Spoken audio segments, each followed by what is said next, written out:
Right, welcome everybody to this full council meeting on the 23rd of March 2026. Get myself comfortable and then we will start. Jonathan, do we have any apologies for absence?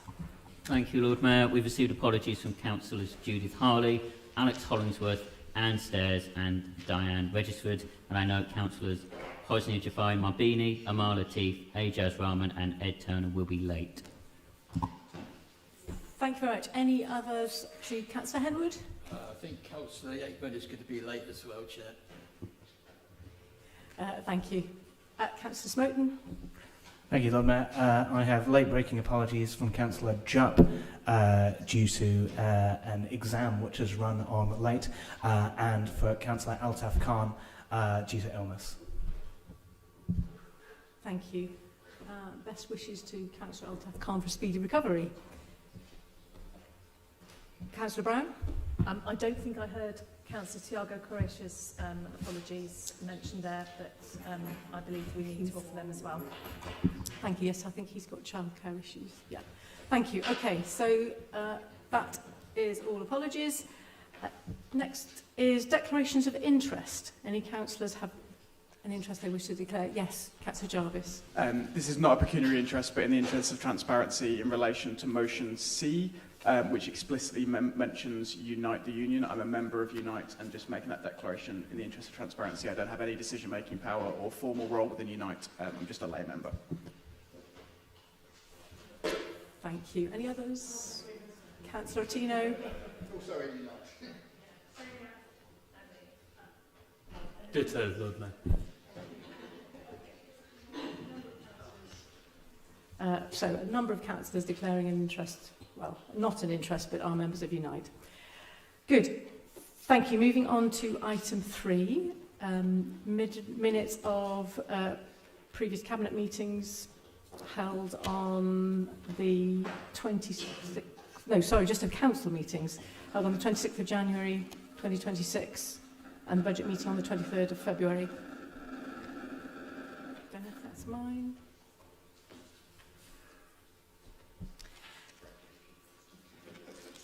Are we happy to agree the minutes from the meetings held on the 26th of January and the 23rd of February as a true and accurate record? Aye. Thank you. Item 4, appointments to committees. Apparently there are none, so we can move straight on to item number 5, which is announcements. Starting with me, first of all, a boring one. Apparently you've all got your new SIM cards in your pigeonholes. Phones will be changed over tomorrow, so you need to go and pick those up today, unless you've had a separate conversation with Democratic Services, which applies to one or two of you, I think. Secondly, it's the Lord Mayor's quiz on Friday, so if you haven't bought your tickets, please do so as soon as possible. Get a team together. Thirdly, I think perhaps the most interesting thing I've done in the last month is a visit to our twin city of Wrocław with a delegation of arts organisations and the Science and Ideas Festival organiser to find new partners, which was really interesting. I travelled at my own expense, for anybody who's worried about that.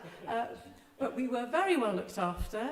We had a tour around the city by a tour guide who remembered Councillor Malik and wanted to send you his best wishes from when you went over at the time of the signings. That's actually a long time ago, that's 8 years ago. Thank you, and finally just a reminder that we're being filmed today, and it is Sharon's birthday apparently. So happy birthday, Sharon. Happy birthday.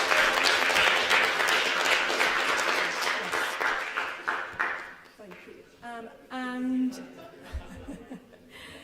sorry, Sharon. And then finally, just want to mention we have our new Section 151 officer joining us today, Alistair Rush.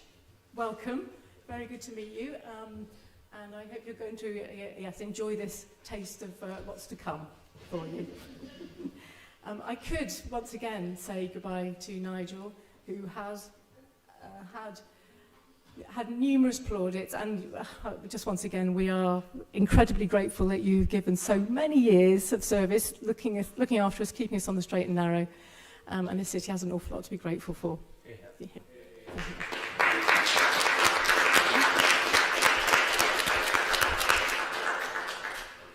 So, next item is Deputy Lord Mayor. Do you have any announcements?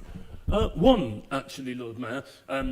I had the pleasure, while you were otherwise disposed, of going to talk to the Arch reading volunteers who are present in many schools across the city, probably one in each, at least one in each ward, helping young children learn the joy of reading. And I had the great pleasure of being able to thank the volunteers who work in the primary schools in my own ward, but they are, of course, all equally worthy. They have more than 100 volunteers in the city of Oxford, so I'd like to put on record my thanks to them all here.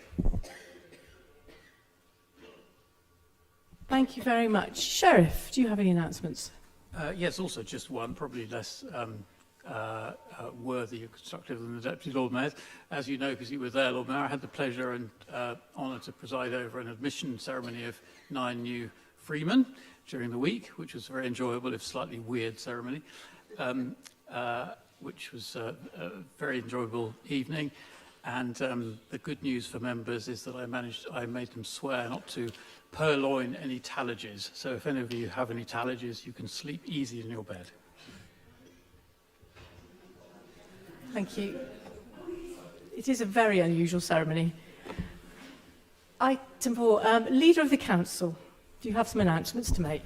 I do, Lord Mayor. I have two separate announcements. The first announcement is about the civic office holders for next year.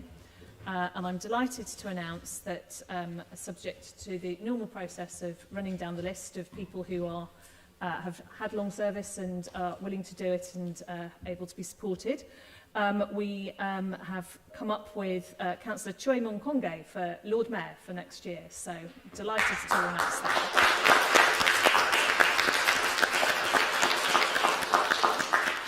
And then secondly, I'm delighted to report that you yourself, Lord Mayor, have agreed to be Deputy Lord Mayor next year, which is also fantastic news. And then, yeah, sorry.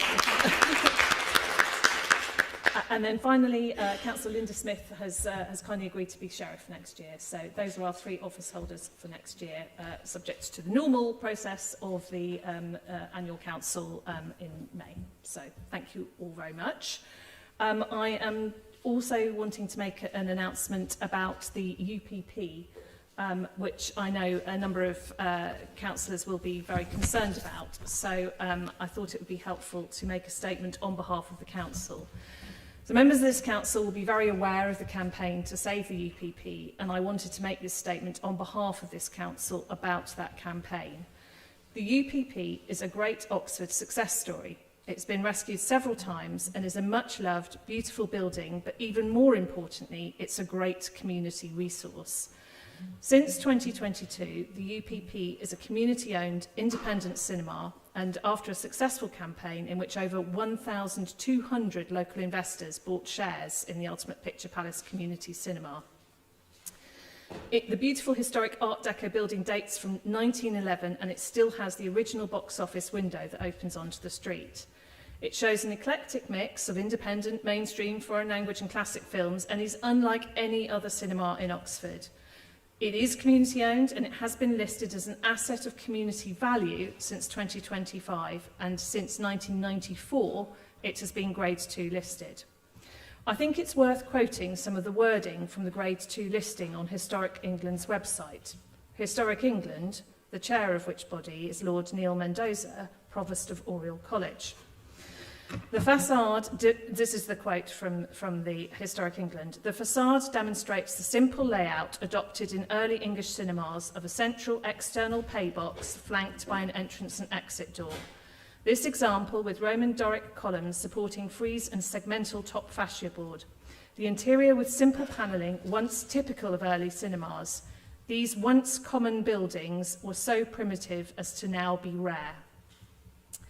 As someone who's been going to the UPP, then the PPP, the penultimate picture palace, since the 1980s, and has fond memories of all-night shows prior to May morning and showings of the Rocky Horror Picture Show, amongst others, I am personally committed to the UPP staying as a community-owned cinema, a view that I know will be shared by many in this chamber and across the city. It appears, unfortunately, that the owners of the site, Oriel College, do not intend to keep it as a community-owned cinema, but I hope that the campaign and the residents of Oxford are able to change their minds and persuade them to give the UPP community cinema the longer lease they need in order to invest in the cinema. However, I do need to alert councillors to the fact that it is possible that Oriel College might submit a planning application for a change of use for this site.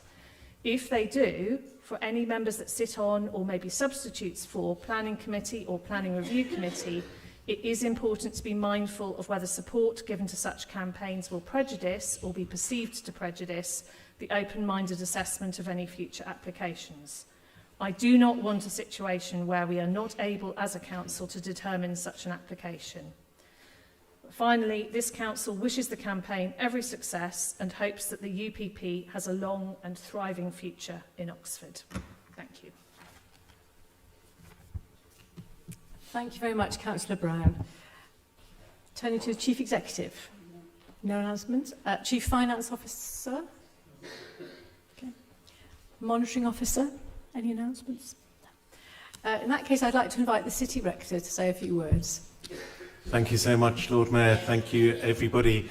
Many centuries ago, if we were meeting this week, we would be nervous because the 25th of March was about the most nervous day of the year.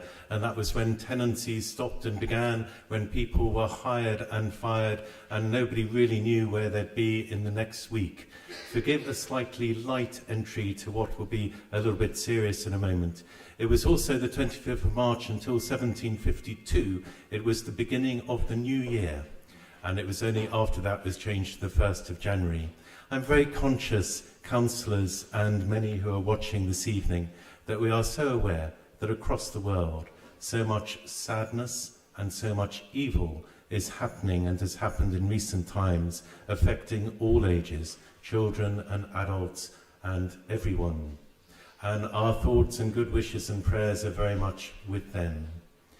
One of the ways that we react, and you always, if I may say, react so well, is to keep on travelling with hope and keep on travelling, setting the fine example of good community and inclusion. Here's the light moment at the end. We may know that J.R.R. Tolkien in Lord of the Rings decided that 25th of March would be the day when the Ring of Evil was destroyed. So as we go into this uncertain week, looking at our uncertain world, let us always be people indeed of grief and compassion where appropriate, but people of hope and looking forward in this spring-like new year. Thank you so much.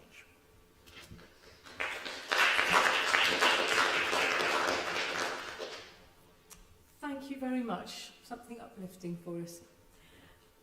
Moving on then to item number 6. Public addresses, I believe there are none relating to matters for decision today. And there's no urgent business either. So we move on to item 8, which is our HRA Housing Revenue Account policies on electrical safety and Legionella management. I call on Councillor Linda Smith to introduce the report. Thank you, Lord Mayor. This council has already approved HRA policies on damp and mould, fire safety, asbestos and disrepair. And there are 2 more to agree this evening on Legionella and electrical safety. And further policies will be coming thick and fast. I warn you now. These policies are important because they set out clearly and publicly what our tenants, leaseholders and shared owners can expect from us as a landlord to ensure the safety of their homes, providing transparency and allowing residents to hold us to account for the service we provide as their landlord.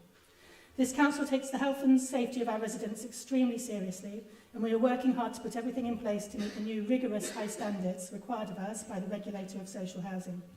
These standards don't just relate to our responsibilities around compliance, they also cover the critical need to listen and act on the lived experiences of our residents. And there has been a series of meetings with the Residents Policy Review Group, which has amended and approved the policies which are being presented in the report this evening. On electrical safety, this policy addresses the key electrical standards which must be met at all times and ensures that there is an electrical inspection and testing programme consisting of 5 yearly inspections for properties and communal areas. The policy also sets out that there will be a full electrical inspection before reletting a property. And on Legionella, the policy sets out the actions undertaken by the council to protect residents with different tasks varying in required frequency from once a week to once every 5 years, depending on the type and level of risk and the vulnerability of the residents concerned. So I'm asking for your support for the report and these policies this evening. Thank you. Thank you, Councillor Smith. Do I have a seconder for that? Formally second. Thank you, Councillor Brown. Right, questions? Anybody, any members of council have a question on this report? No. In that case, I'd like to put the recommendations to the vote. Please can I see all those in favour?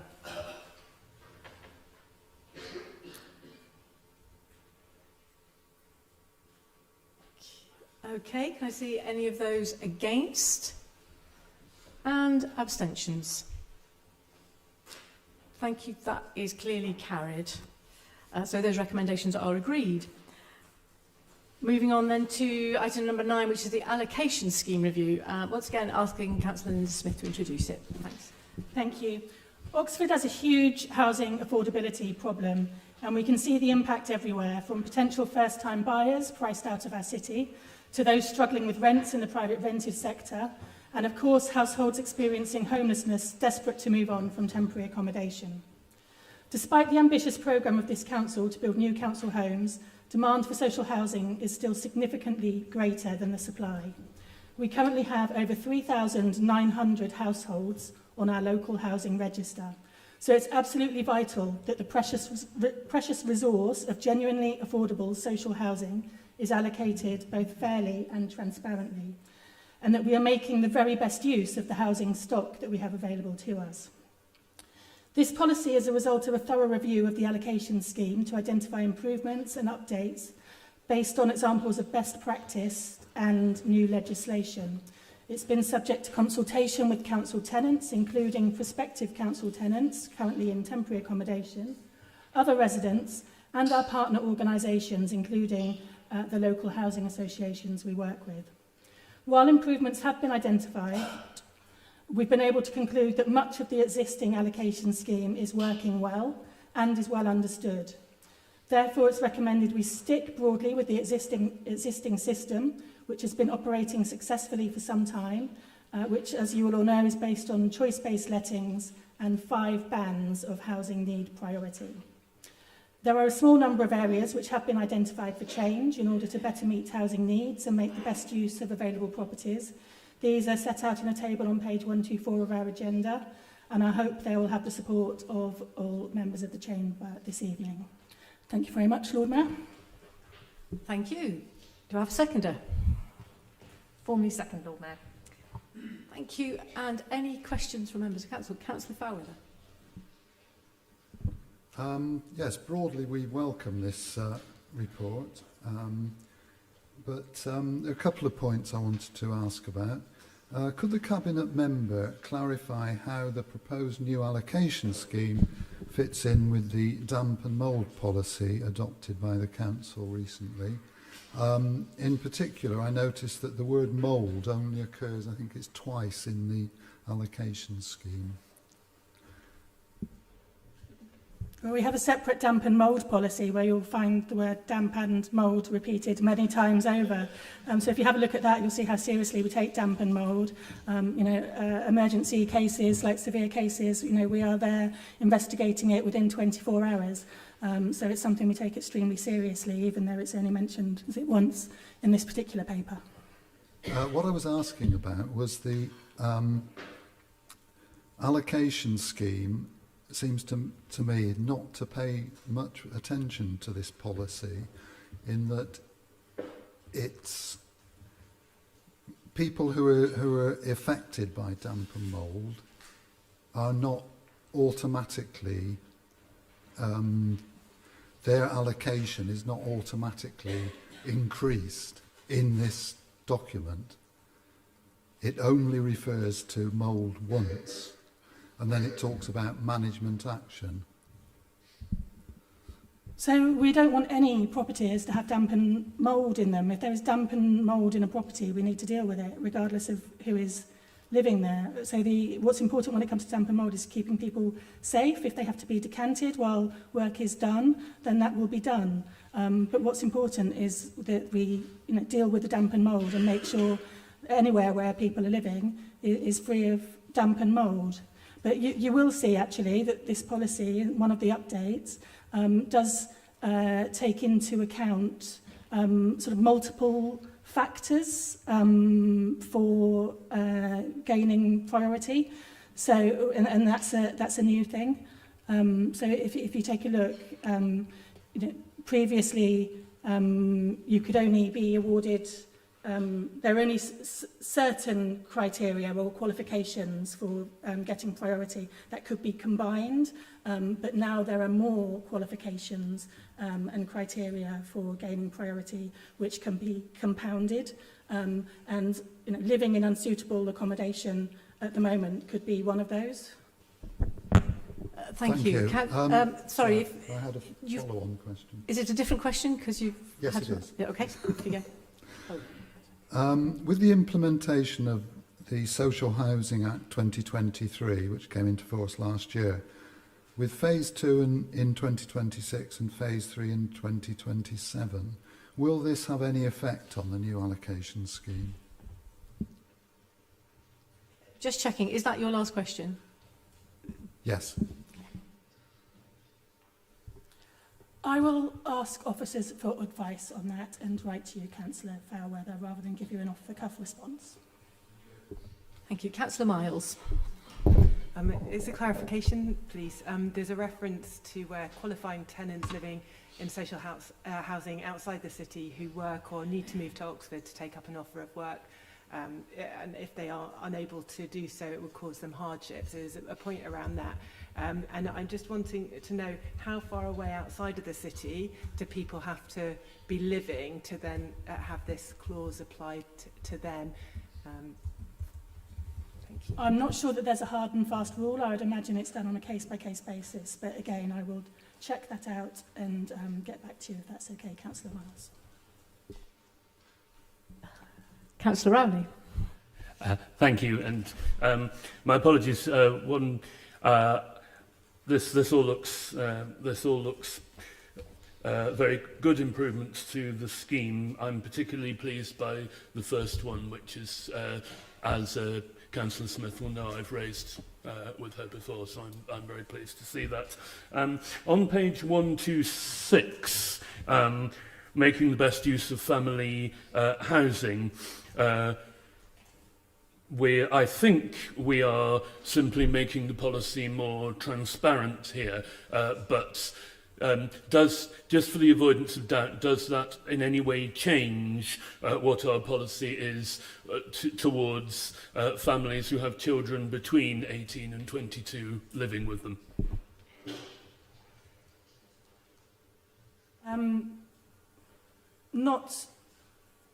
Not in terms of existing tenants who are living in the existing property, but yes, it does. If they were bidding for a new property, then it does change our policy in respect of allocating new tenancies. Thank you. Any other questions on this report? Seeing none, I'll put it to the vote. So all those in favour of the recommendations? Thank you. Any against? And any abstentions? Noted. I think we can confirm that those recommendations are agreed. Thank you. And we'll move on to item 10, which is the annual pay policy, which I believe Councillor Chapman is going to introduce. Yeah, thank you very much, Lord Mayor. This is a legislative requirement that we have an annual pay policy statement in the Council, and it is approved by Council. It reflects the Council's current agreements and arrangements with regard to pay. The first thing I want to highlight is the fact that we have agreed a 2-year local pay agreement with Unison and Unite, effective from the 1st of April in a few days' time. It includes a cost of living pay award of 3.5% or £1,500, whichever is the greater, from 1st of April 26, and a further 3% from the 1st of April 2027. I'd like to thank unions, staff, and everybody involved in these negotiations. I think it is a genuine testament to the long-standing hard work of the leader, the Deputy Leader Ed Turner as well, that we have such cordial and constructive relationships with unions in this organisation. There are many others, and there are some in local government not too far away from here, where that is not the case. So I think that is to be celebrated, and we are very, very grateful for the way in which unions entered into very constructive conversations, and affordable ones, with us about pay.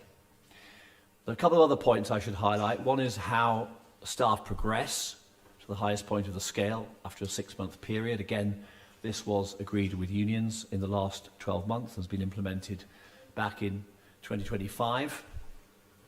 And the other questions are around new market allowance policy and procedure. There are a number of jobs in this council which are hard to recruit to, often in the areas of legal, specialist knowledge, environmental health, planning, to give you some examples, where we do need to pay a market supplement, but we do it judiciously, and we do review it from time to time to make sure that it is still valid and appropriate.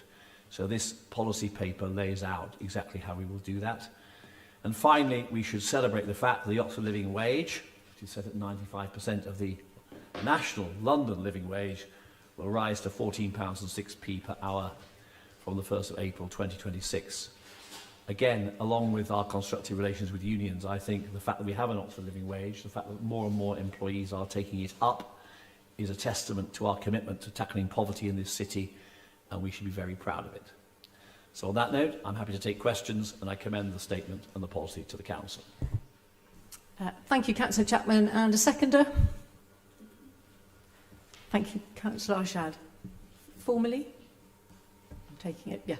Thanks. Thanks. Okay, questions from members? Councillor Taylor.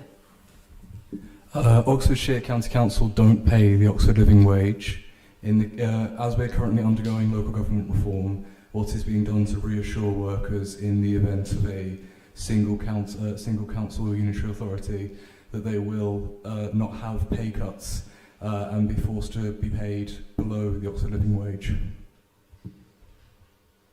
Well, obviously, Councillor said we don't know the precise arrangements for local government reform, but if I'm right, legally under the law, when staff are tupied across to a new authority, they take their salary and conditions of service with them for a period of time before they can be reassessed or downgraded or even upgraded, but definitely not downgraded.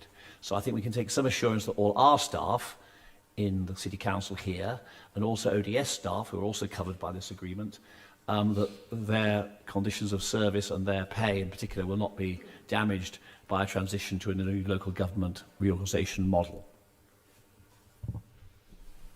Thank you. Any other questions on this report? None? Good. Then I'll put it to the vote. Can I see all those in favour? Thank you. Any against? And any abstentions? No. Unanimous. Great. Thank you. Which takes us on to item 11, which is the questions on the 2 sets of Cabinet minutes. Anybody want to comment or ask questions on the minutes from the 11th of February?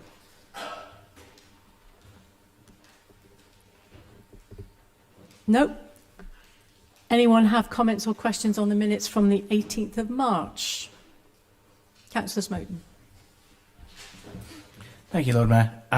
This is with reference to the integrated performance report, and the question is about the unbudgeted excursions in ICT costs, which continue to make for concerning reading.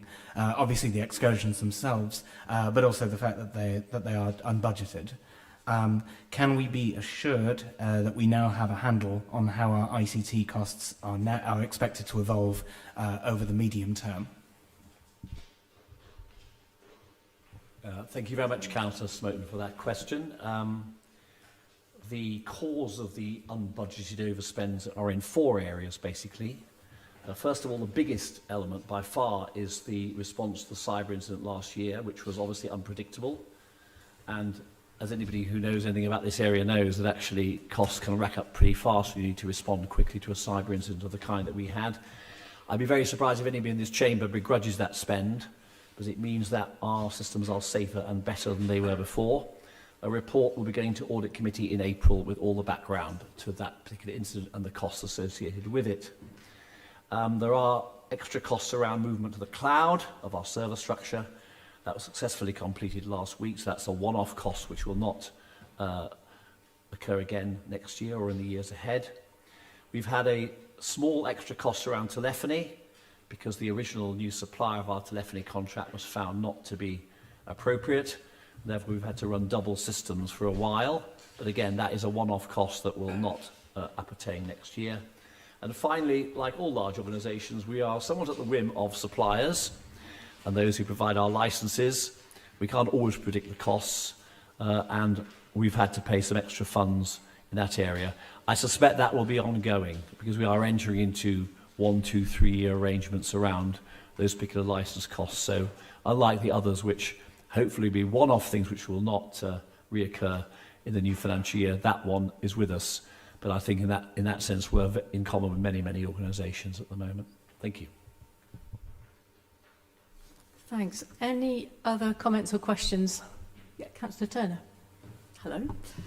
Hello. Sorry to have been late, Lord Mayor, but I was looking forward to this particular question and completely agree with what Councillor Chapman said. Just to say, I think one of the things I try to do when we do our monitoring reports is think about whether our budget process has sort of caught up with what's in them. So are there things, as Nigel was just saying, which look like there'll be an ongoing pressure, or are these sort of genuine ones or one-offs to be reported? And what I understand is that the budget increased ICT expenditure in those areas, which Nigel identified, which will need ongoing expenditure.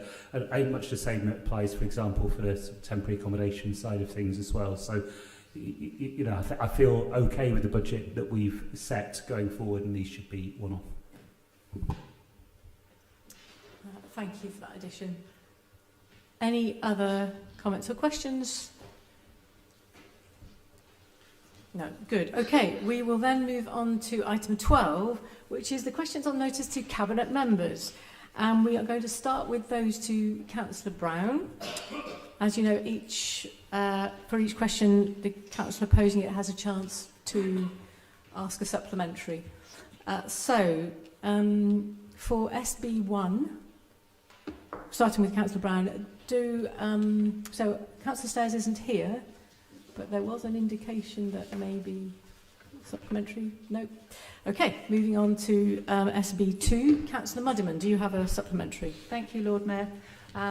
Thank you for the response. I agree completely that a mixed use is a very good way to look at this site, very good option for this site. But with 6,000 jobs, over 6,000 jobs, and only 234 residential units, how does this align with the council aspirations to be a 15-minute city? Thank you, Councillor Muddiman. I think that you'd be hard-pressed to find a site in the whole of the county that is better provided for in terms of a commutable-to-work site, considering its adjacency to the station, the park and ride and Botley Road, and also the bus station and extremely good bus services in from various places around the county. So I don't think it is in the slightest bit surprising to find that it will be a very important employment site for the county.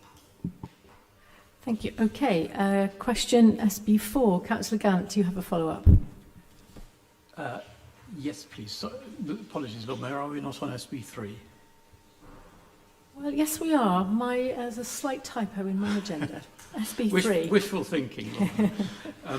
Yes, thank you. I do have a supplementary to SB3, which, not for the first time, is just to repeat the question, which is contained in the last sentence of my question. The point of this question is that the statement that the leader gave to the Oxford Mail recently directly contradicts an adopted policy passed in her cabinet. How do you reconcile those things? Well, I would like to refer Councillor Gant to my answer. If he develops an unworkable policy, then I think it's absolutely right that we oppose it on behalf of the City Council. Now, SB4, do you have a follow-up? Yes, and it's not dissimilar. You know, Councillor Brown said that the county council, of which, by the way, I'm speaking, just to be clear, in my capacity as a backbench opposition member of this council on behalf of my residents, holding the administration to account. But the leader said that the county council ignored the city council. It is on the record, in writing, in your words, in a previous capacity, Lord Mayor, that this administration urged the county council to do what it did, and the leader is now saying the opposite. How do you reconcile those two contradictory positions? So Councillor Gant, with his county hat on, will be well aware of the fact that this council has sought to work with the county council wherever we can.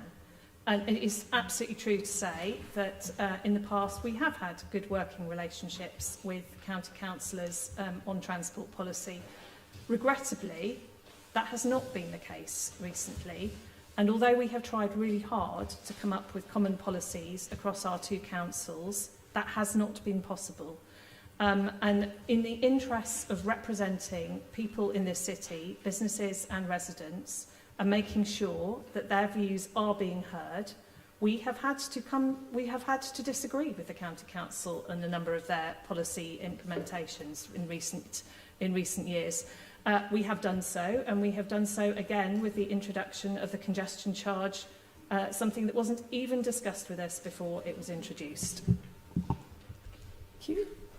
Question SB5, Councillor Gant, do you have a supplementary? Yes, well, I've got good news for the leader, because I can remind her of something where the City Council and the County Council absolutely agreed, hand in glove, because the permit and exemption scheme, Sorry, is this going to be a question? Which is common, not just a nice to surprise. the congestion, yes, like the announcements, of course, which are announcements, was designed jointly and signed off. So it was perfectly clear that that is indeed the wish of this council. And you've now changed it, so why didn't you say so at the time? I'm really sorry, I didn't understand that question at all. Okay, the permits and exemptions... Sorry, no, I'm afraid if it wasn't clear enough the first time. Excuse me, have a go. But if you can't, you can't. Perfectly simple question.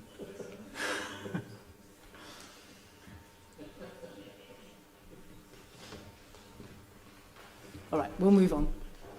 I don't think I've got anything to add to my statement, which is in answer to his question. I think he's effectively just repeating the question.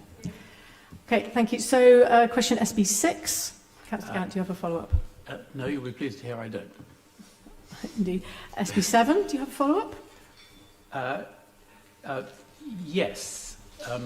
The leader has made a statement that certain policies are not likely to be successful. Those policies are based on data and modelling.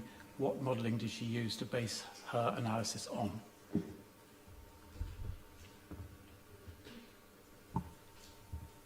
I think we were discussing in this question the county council's transport policies.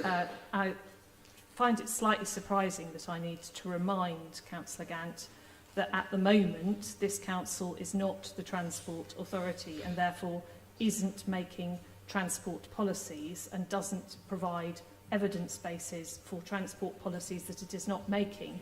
It responds to the county council's transport policies and expresses the views of residents and businesses in this city. Thank you. Okay, question SB9. Councillor Gant, do you have a follow-up? Sorry, I think it's 7, isn't it? 7. SB7? SB7? Yes. No, we've done 7 at least once. 7. We seem to, I think we got to 7. Oh, we've got 2 SB7s in the list here. Sorry. Okay. Second one. Sorry. Yes. SB7B. 7B. Okay.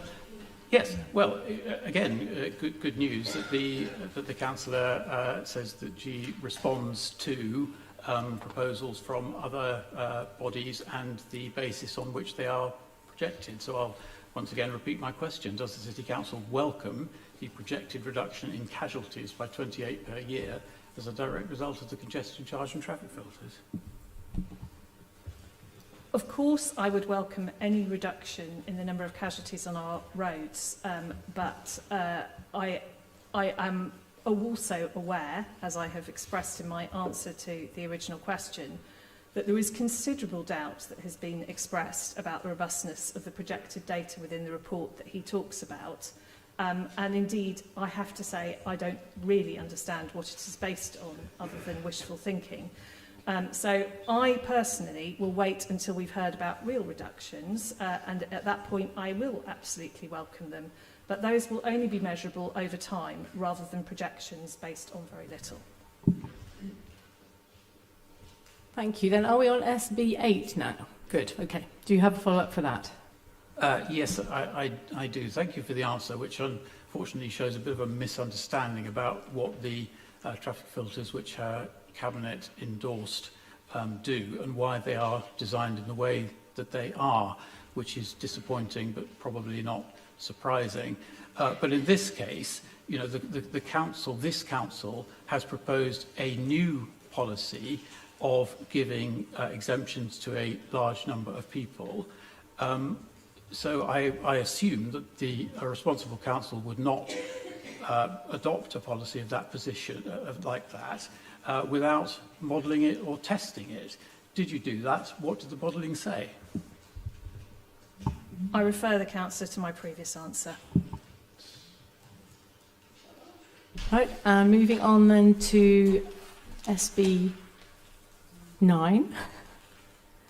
Yes, you refer elsewhere to objectives which everybody shares to improve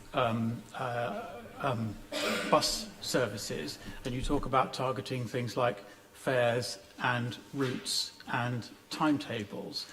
Do you agree with me that the single most important factor in speeding up timetables and routes is tackling congestion? I think that there are a number of factors which will encourage more people to use the bus, and the thing that I hear most frequently from people is actually the cost.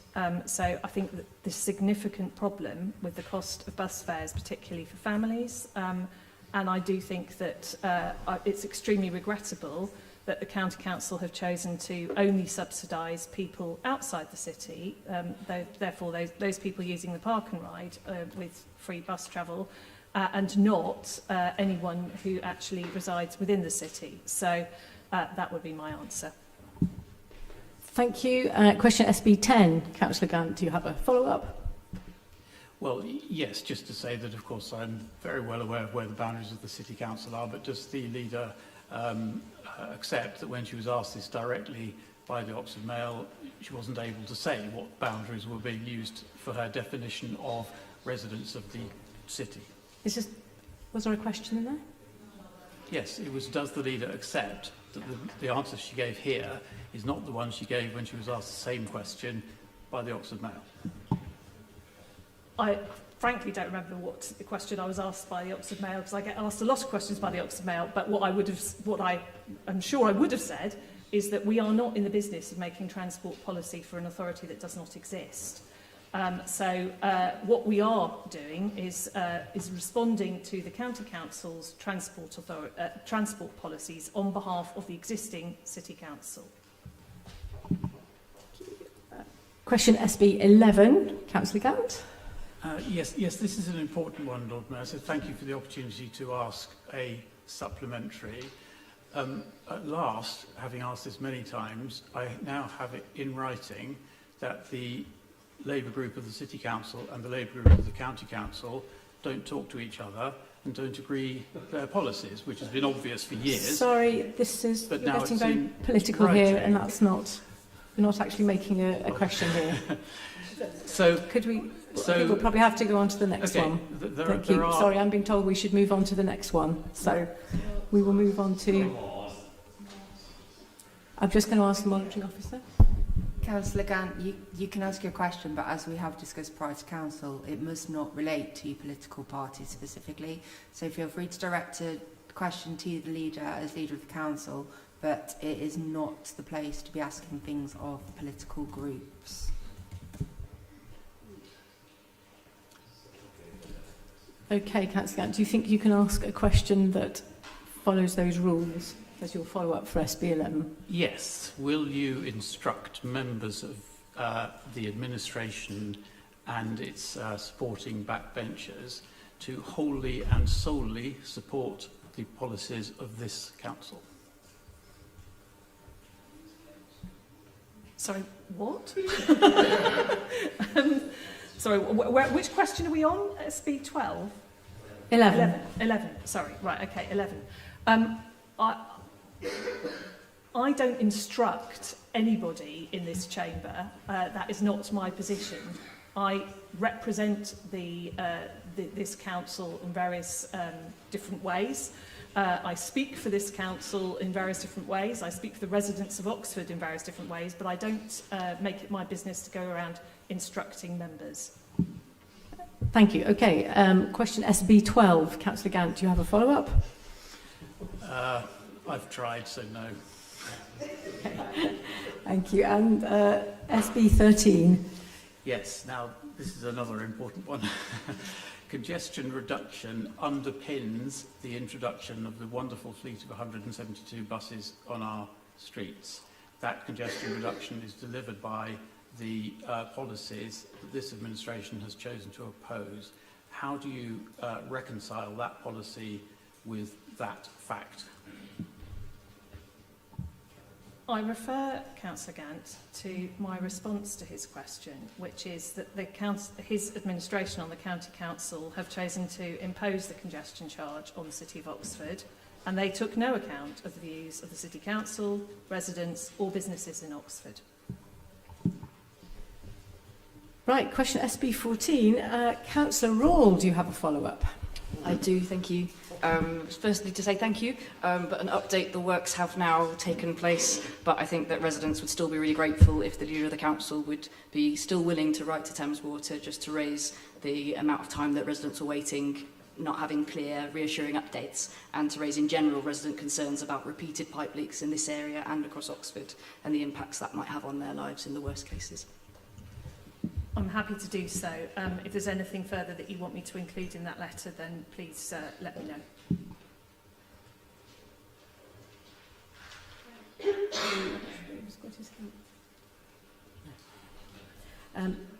Right, we are now going to move on to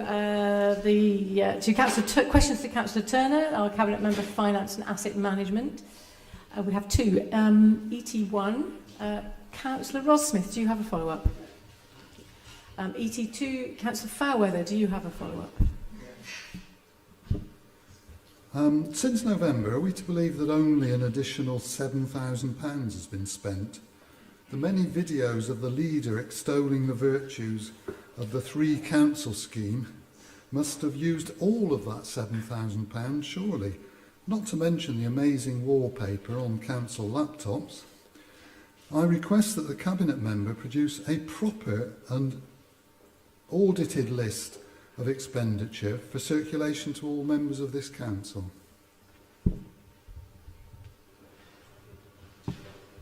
Thanks, Sir Councillor. I think that was a question, and it's nice to get a go, not just councillors to our, sitting next to us. That's good.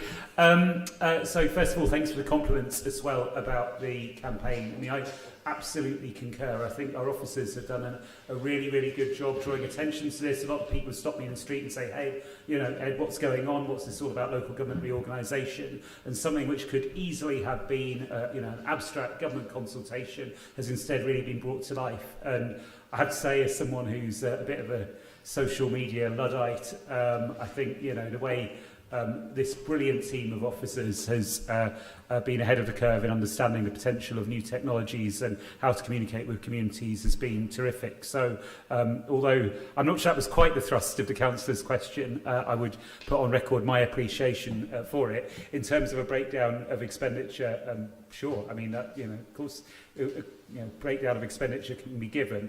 The request previously from the councillor was instead just, why had this not gone to Cabinet? And the answer is provided there. But no, I mean, if there's wider curiosity, I'm sure we can sate that as well. Okay, we're now moving on to questions to our Cabinet Member for a Zero Carbon Oxford. Starting with AR1, Councillor Miles, do you have a follow-up? You, AR2, Councillor Goddard. Yes, please, Lord Mayor. Thanks very much for the response, Councillor. Can I sort of get in two questions? One, do you have a sense of when the findings and inspection, which you referred to, will be available? And in the event that any local people thought there were works required on the Upper Wolfcut Green place, would it be okay if I communicate with you about that? So yes, on the second point, of course, yes. On the first point about the actual sort of like detailed inspection report, I obviously do not have that to hand, but I think, yeah, we can sort that out offline. Okay, question AR3, Councillor Miles, do you have a follow-up on that one? AR4, Councillor Muddiman. Thank you, Lord Mayor. Can you tell me, will the Ecological Clerk of Works work for the developer, i.e. the City Council, or will they be an independent Clerk of Works? So I do not know the answer to that question. My expectation would be that it be one of the city ecologists that we employ, but I do not know for certain, so I guess I can clarify that. Yeah. Thank you. AR5, Councillor Muddiman, do you have a follow-up to that one? Yes. I'm sure you're aware that the Westgate Hub are in the process of, I think, still the process of recruiting a new manager. So will you go back and talk again to the new manager of the Westgate about this idea? I'm sure we can do that. I mean, as I've sort of like laid out in this, we can talk to them, but there is no expectation that, it is up to them. We can talk to them, but they don't have to listen, essentially. Thanks. Question AR6, Councillor Muddiman, do you have a follow-up for this one? AR7, short and sweet, yes or no. Do you support the bus filters? Not in their current form. Question AR8, Councillor Powell, do you have a follow-up? Yes, please, Lord Mayor. So I thank the Cabinet Member for her response, and I take the point that we are not the Highways Authority. But just for clarity, reading her response, can she confirm that it is the position that the Council appreciates that not proceeding with these measures would require us to be less ambitious on tackling pollution in the city? That seems to be the implication of her answer, so it's a simple yes or no question. Not really. I mean, I don't really sort of take the kind of implication of that. I mean, there are lots of things that could move the needle on this, not in our control. There could be an intensely sort of stringent EV mandate, for example. For example, if the county council decided to, ban cars inside the ring road, that would have an incredible effect on our air quality in the city, but I don't expect that's going to happen, nor will have any support. So I think that's my answer to that. Thank you. And then AR9, Councillor Ganson, no longer here for a follow-up. So we move on to questions to the Cabinet Member for a Safer Oxford. LA1, Councillor Powell, do you have a follow-up? No supplementary on that one. How about for LA2? Yes, I thank the Cabinet Member for her response. Purely just to ask, does she appreciate that given the orientation of the current government, saying that approaches will be aligned to national government policies might be cold comfort to many communities across Oxford?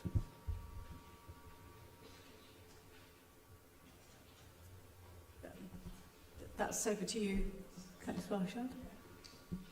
That's no. Thank you. LA3, Councillor Powell, do you have a follow-up? Yes, please. I thank the Cabinet Member for her response. Can she confirm that any engagement with immigration enforcement would be strictly limited to that which the law requires. Yeah. Thank you. And LA4, Councillor Powell, do you have a follow-up? No, thank you, but thank you for the response. Thank you. Okay, moving on to questions to the Cabinet Member for Citizen Focused Services and Council Companies. NC1, Councillor Smoten, do you have a follow-up? No follow-ups on this one, thank you. Thank you. NC2, Councillor Miles, do you have a supplementary? I do, and thank Councillor Chapman for the update. So at the moment, when toilet doors or toilets are out of order, can you hear? Yeah.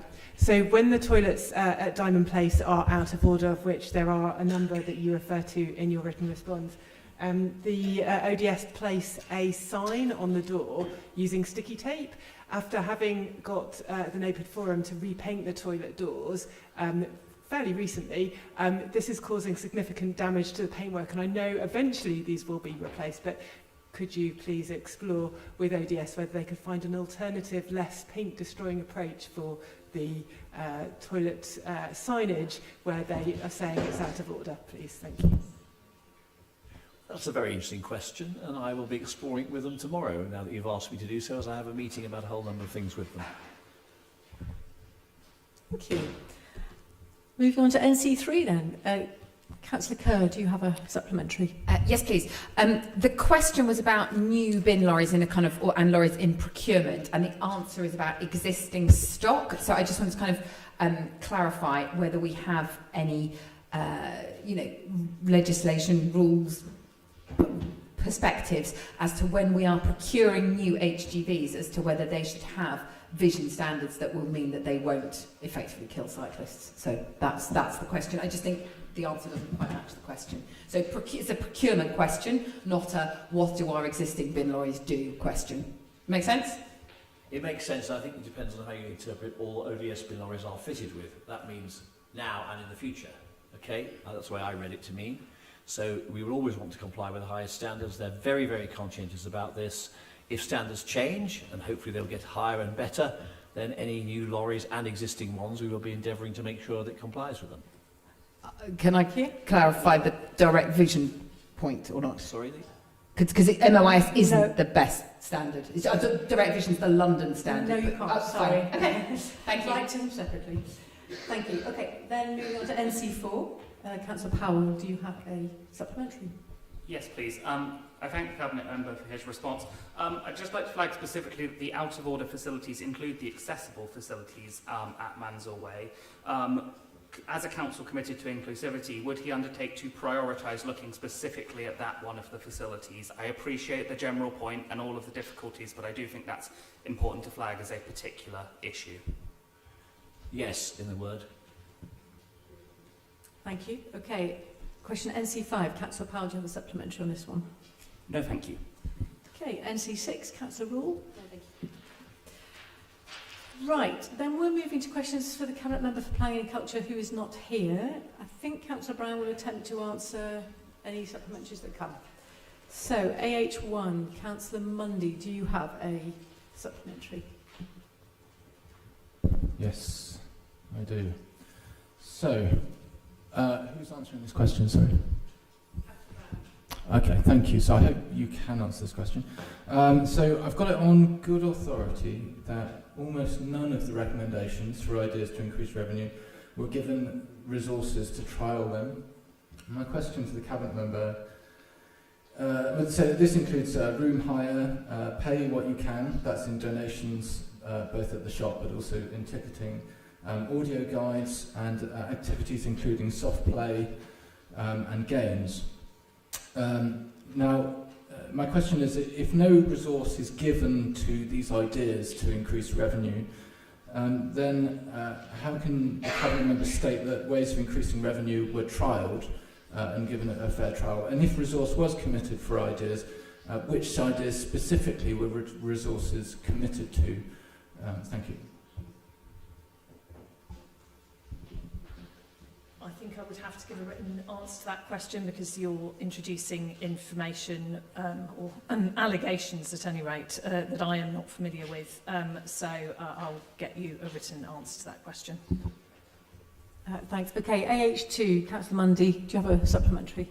Yep, this one might be a bit easier, hopefully. So this is in relation to Templar Square, obviously at the site owners Redevco. So is Redevco the only site owner for the area of Templar Square and John Allen Centre? And if there are any other landowners that we need dealing with, or indeed if there's any of the land that's owned by the council, you know, are there any other avenues that we need to pursue in order to discuss redevelopment of the site?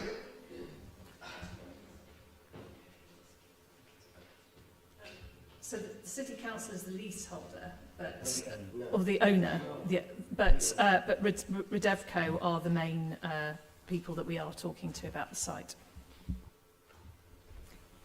Okay. Question AH3, Councillor Mundy, have you got a supplementary on this one? I don't have any more questions. Okay, great. So not for AH4 either. Thanks. AH5, Councillor Yateman, do you have a follow-up? No, Hank. Thanks. AH6. Yes, please. Will any of the existing covered market traders face higher rents as a result of the redevelopment? And if so, how many? The rent policy for the covered market is something that is regularly, well, not regularly revisited, but is revisited and taken sort of through proper processes. I would not expect that the redevelopment of the covered market is an influencing factor on that rent policy. There is a budget that the council has invested in the refurbishment and of the covered market, quite separate to the leasing strategy. Thanks. Okay, AH7, Councillor Henwood, have you got a follow-up for this one? No supplementary from me, Chair, and also I thank the Cabinet holder for the responses through to AH9. Thank you.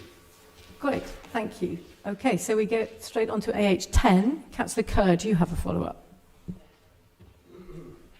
AH11, Councillor Mudderman. Thank you. Can you confirm, I understand that the contract is now, for the Oxford Bridge has now also been signed by the City Council as of today, is that right? Correct, yes. Thank you. AH12. Yes.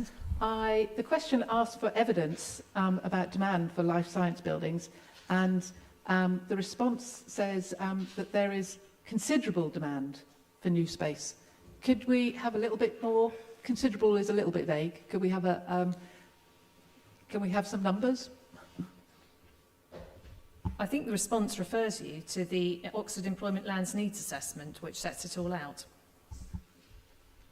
Okay, thank you. AH13, Councillor Mudderman, do you have one for this? Oh, thanks. Okay, AH14, Councillor Mudderman. Or for 15? AH16, Councillor Powell, do you have one? Yes, please. I thank the Cabinet member for his response, but I know he's not here to respond here. Just a very, very brief thing here. Can I just get a confirmation that all of the disclosures are strictly required by law, i.e. there are no voluntary disclosures being made?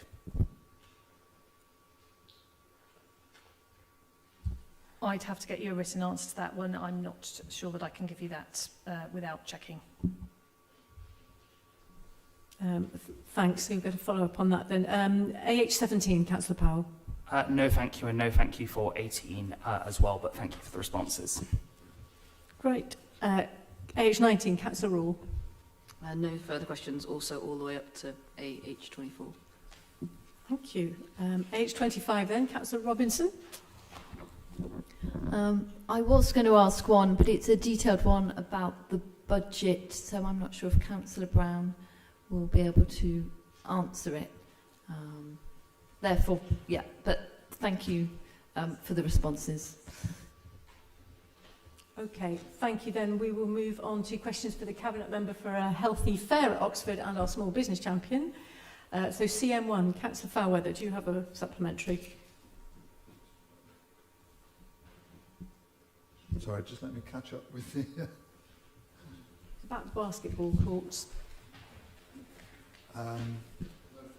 No further questions. Thanks. Councillor Gant's not here, so we go to CM3. Councillor Miles, do you have a supplementary? Yeah, it's really just a question since this was published a week ago. Do we have any firm assurances yet on the opening date of Hinksey Pool, please? Not yet, but we're anticipating mid-May. Thank you. Right, moving on then to questions to the Cabinet Member for Housing and Communities. LS1, Councillor Smoten, do you have a supplementary? Yes, Lord Mayor. I'm quite surprised by the statement in the answer that the large glut of right-to-buy cases, it looks like a sort of about 3 or 4 years worth or so, had been cleared by January 25. Because I'd received correspondence from a person who'd applied to buy their council home in November 2024 and was still waiting for formal paperwork last month. I think that specific case has now been resolved, but nonetheless appears to have taken a bit over 1.25 years. Are you familiar with such extraordinary delays brought about by the rush of home purchases that happened after the Chancellor's changes? No. Thank you. Okay. Question LS2 then, Councillor Mundy, do you have a supplementary? No. Okay, LS3, Councillor Henwood, do you have one? I would like to thank the Cabinet Holder for a very clear response. I do appreciate in a very short paragraph she's answered who, what, where and when in a very clear and succinct answer. Thank you.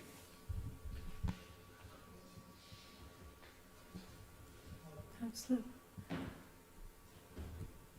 Sorry, I was being distracted, so I didn't hear. Was that a question and are you going to answer it? It wasn't a question. Okay, we'll move on then. Thank you. LS4, Councillor Mundy, do you have a supplementary? No, I'll be following up by email with the precise case. Thank you. Great, thanks. LS5, Councillor Powell.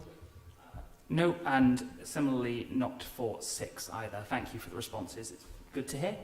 Great. How about 7 and 8? 7, no, and 8. Sorry, I've got the numbering is a bit different here. Yeah, there's no 8. This is 7. Yeah. Okay. Sorry, I do have a follow-up for 7, if that's okay. Yeah, thank you very much for the response. I do appreciate that we don't collect the data. Obviously, given the state of the housing crisis in the city, would the Cabinet Member undertake to write to providers of student housing and ask them about their occupancy rates? Because I do think there are causes for concern given what we're seeing in other cities and the broader landscape, and it would be useful to know. No, I won't be doing that. I don't think that's part of my portfolio. You might want to speak to the Cabinet Member for Planning, possibly, in terms of the relationship that we have in terms of making sure students are accommodated in purpose-built accommodation, but I don't think that falls within my remit. Thank you. That concludes our questions to Cabinet Members. So I suggest that before the break, we will take all the public speakers after the break, but before the break now, we will take items sort of 15, 16 and 17 to get those done. So if that's okay with councillors presenting the reports, Councillor Munkongwe, are you happy to present the report, the partnership report on the Oxfordshire Children's Trust Board and the Council's work for children and young people living in the city? Yes, Your Lord Mayor. Thanks. I'm pleased to introduce this report to you on the Oxfordshire Children's Trust Board and the Council work to support children and young people across our city. Members are actually asked to note this, its content. Through the Children's Trust Board and wider partnership, we work collaboratively to improve health, well-being and outcomes for children and young people across Oxfordshire. This council has done great to support our partnership, but also other things that is listed in the report just to improve the well-being of our children.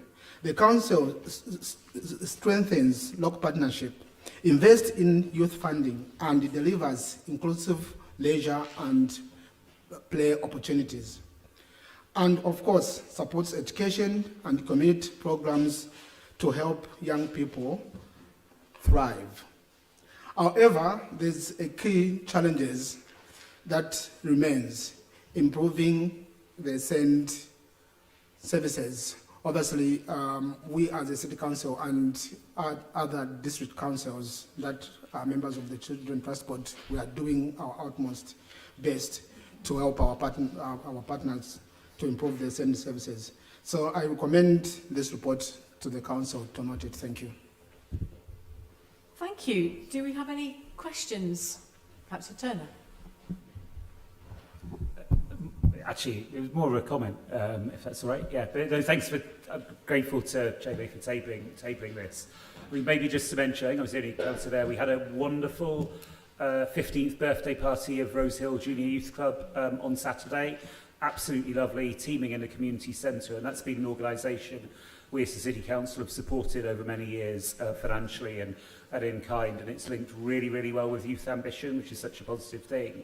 And looking over this report, it did remind me just how much we as a council are doing, district council are doing in this space. And of course, most district councils don't get involved in youth work, and it's an upper and single tier responsibility, but it's something we've done. And I think, reflecting on it, one of the great things about the Junior Youth Club is that it's been really responsive to local priorities. So, for example, when there were some youngsters who were at risk of going off the rails, there was some immediate action to support a mentoring programme, flex some of the activities. And I think that was possible because it was locally rooted. I think another thing which I'm really struck by is the inclusion.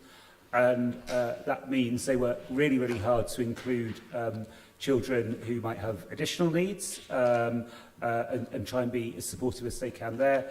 And that's important. Also, it's for the whole community, yeah? So a lot of youth work, as I understand it now, is quite targeted on those that need to support the most, and I understand that. But actually, what in Albany used to be called sort of general needs youth work is also really, really lovely.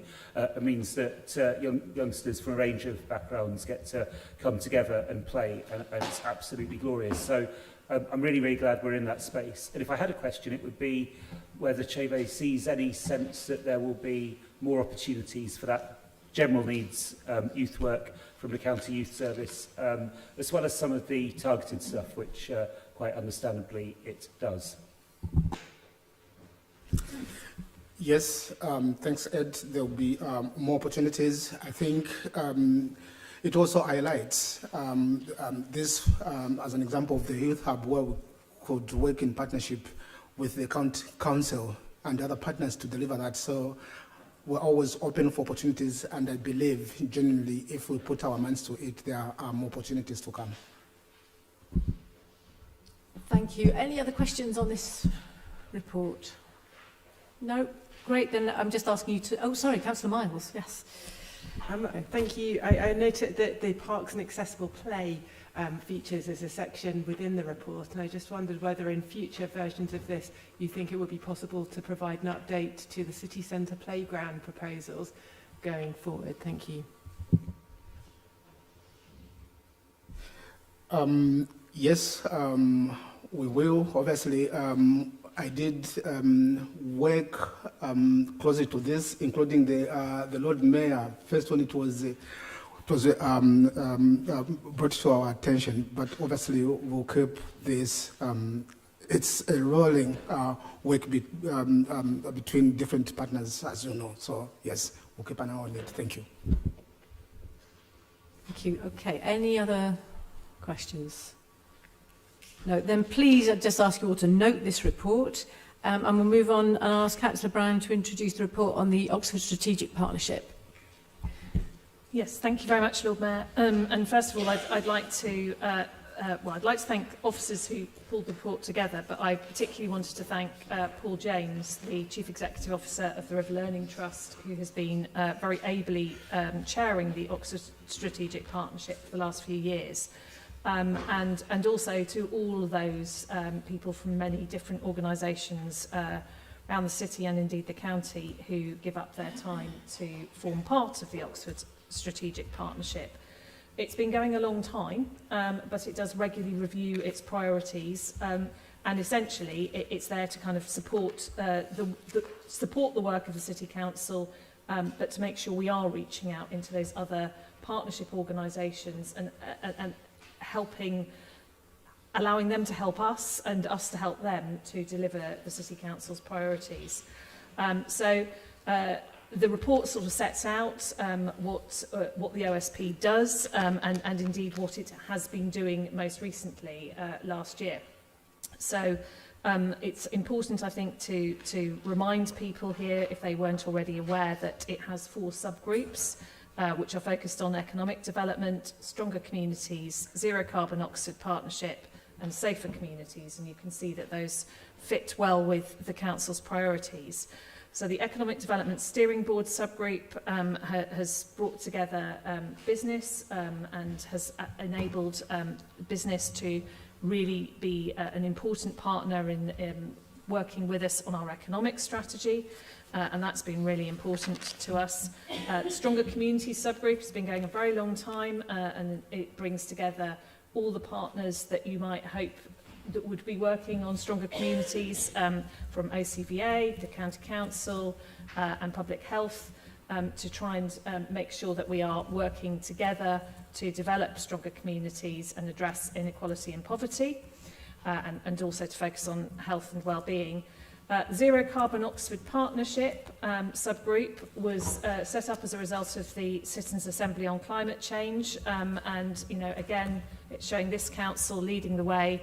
We have subsequently enlarged the membership of that partnership, and it is now county-wide, but its secretariat functions are still provided by Oxford City Council, and it absolutely builds on the work that has been done by this City Council to develop a roadmap and action plan to deliver the requirements of the Oxford Citizens' Assembly on Climate Change, and indeed the desires of the rest of the county as well.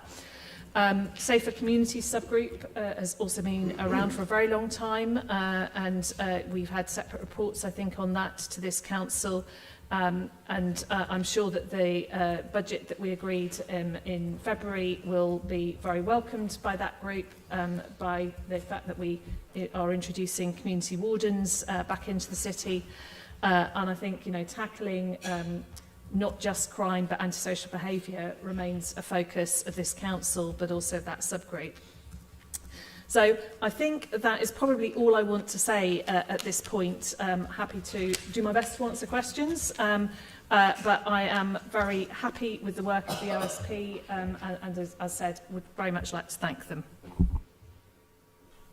Thank you, Councillor Brown. I can see several questions there. So Councillor Miles, then Fairweather, then Mundy.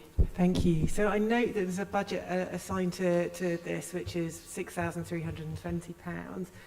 What is this used for? Is it in terms of proportion spent on staff time and other costs? And how many kind of people days then is allocated to support this process? Thank you. I imagine that's just the secretariat costs for supporting it. It would be, it can't be more than that on that amount of money. Thank you. Councillor Fairweather. You asked about how many days.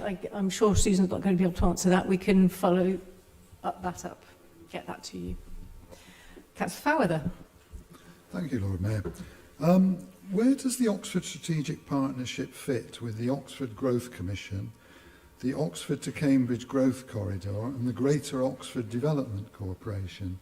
Does the leader agree that this is a case of bureaucratic overload? I could just say no, and I am tempted to, but no, and I will add a little bit more to it. These are all bodies that have important and rather different, but sometimes integrated aims and strategies.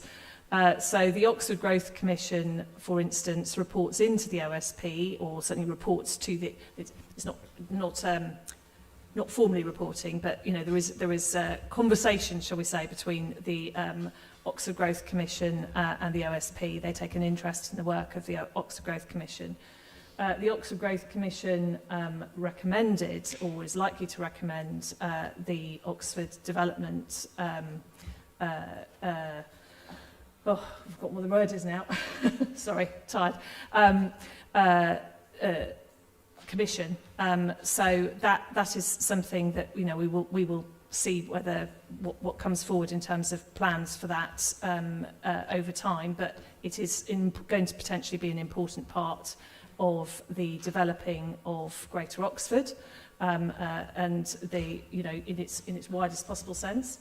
And all of that, I think, fits very well with the aims of the Oxford-Cambridge Growth Corridor, which is about making sure that we have sustainable growth within Oxford and Cambridge, recognising the fact that there are incredibly strong economies at both ends of the growth corridor and indeed through the middle of it, but wanting to make sure that that development is sustainable, and we're making sure that it is fully inclusive. And I think one of the other really important partnerships that the Oxford Strategic Partnership has within it is the Oxfordshire Inclusive Economic Partnership. And again, something that was founded by this council, because we take a very strong interest in making sure that our economy is properly inclusive, and that people in our city are benefiting from our very strong economy. Thank you. Councillor Mundy. Thank you. Thank you for the report. So in relation to zero carbon Oxford, point 49 refers to enabling organisations to take urgent steps within their own operations in relation to climate action and decarbonisation.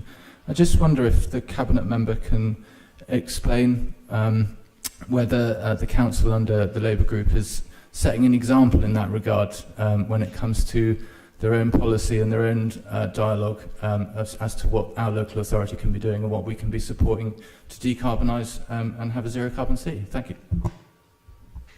I certainly do think we have been setting a good example on that front. We've done a lot to decarbonise our property. I would refer the councillor to the work that we've done in our leisure centres. We are constantly looking at ways in which we can further decarbonise our housing stock and other buildings. We have led the way on all sorts of different measures, and I would refer him to the very good work of the Zero Carbon Oxford Partnership, which my colleague Anna Elton has ably led on more recently. So I think the answer to his question is yes. Thank you. Any other questions on this report? No. In that case, can you all please note it? And we will move on to item 17, where I think Councillor Powell is going to introduce the report, Scrutiny Committee update. Thank you very much, Lord Mayor. It's been a bit of a busy period for the Scrutiny Committee, and obviously not having given an update at the previous full council due to the let's say, forestalling over to this meeting, I'm reporting on quite a number of matters, ranging from devolution on the 2nd of December to nighttime economy and fly tipping on the 10th of March. During that time, Scrutiny's made a total of 41 recommendations, although 10 of those are from the Budget Review Group, which has also taken place during that period.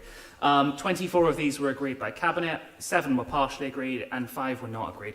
And I think broadly we've had some really useful dialogue around various matters. I'd like to particularly foreground the Scrutiny Commissioned items. So we saw Scrutiny Commission reports on the nighttime economy and fly tipping at the most recent meeting. And I think, given the leader's remarks about the UPP, it's really important to note that within the nighttime economy work, councillors were really keen to stress the value of community spaces. So I welcome her remarks at the start of this meeting. I think in addition to that, it's been a period where obviously we've seen discussions around devolution and the shape of the future governance of the city. So broadly, I think the Scrutiny Committee has been acting in a very effective way.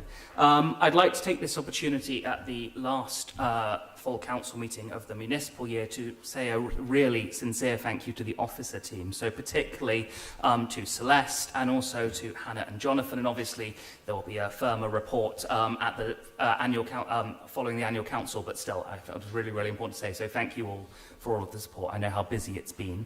I'd also like to thank all of the cabinet members who've given up their time to come to scrutiny meetings. I know some of the questioning's been particularly long. I think particularly for Councillor Hollingsworth, who's not here to hear my thanks, but I know we've kept him there for a very long time. I think I'll leave it with that, and obviously open to any questions that members might have. Thank you very much, Councillor Powell. Any questions? Okay, Councillor Malik, then Jarvis, then Miles. Thank you, Lord Mayor. I want to pick up a question on the nighttime economy, actually. On 37, 38, 39 point in your report, you talk about where nighttime economy like Cavley Centre, Botley Industrial Estate could also improve. My question is, why the Scrutiny Committee haven't given any thought improving the nighttime economy in the city centre? Because when you look at it, you've got 30,000 students in the city, and when you talk about, obviously I have to declare my interest, I'm a taxi driver, which I drive daytime now, but talking to taxi driver, the kebab vans and the other eatery places which affect the nighttime economy, most of the clubs or entertaining places are closed in the city centre. And whichever way you look at it, either is to do with the council policy or the university landlords, etc. So this is one thing. Equally, I mean, you talk about nighttime economy improvement in Cavley Centre, which is great and good for the Botley, but is the Scrutiny Committee ever thought about how to improve the nighttime economy in the city centre? Because, no disrespect to any of your councillors, if you go nighttime after 10, 11 o'clock, it depends how many people can leave their cosy living room and go and look in the city centre. So the city centre nightlife or nighttime economy is dying, if you ask. Okay, we beat about our growth and everything, but it's good for the intellectual people and the very well educated. So the local people who supposed to be working in these eateries and so on will be. Thanks, Councillor Malik. I think he's got the question there. Yeah, Have you considered the nighttime economy in the city? Yeah, there is another one after that. So, I mean, just obviously in terms of process, with a Scrutiny Committee commissioned item, we received a report from the Cabinet member, and the reason that many of our questions focused on these other areas is because we felt that the focus of the original report was overly on the city centre area. So it's not that we weren't considering things in the city centre area, it's that the report given by Cabinet was, in our view, potentially overly focused there, or at least we felt like it was important to consider the wider areas. And I think actually if you look at the plan put forward by the Cabinet member in terms of what is to be done, it does very much consider the city centre, and I think it is already involved in the work the Council's doing to think about the city centre. Thanks. Okay, Councillor Jarvis was next. Thank you, Lord Mayor.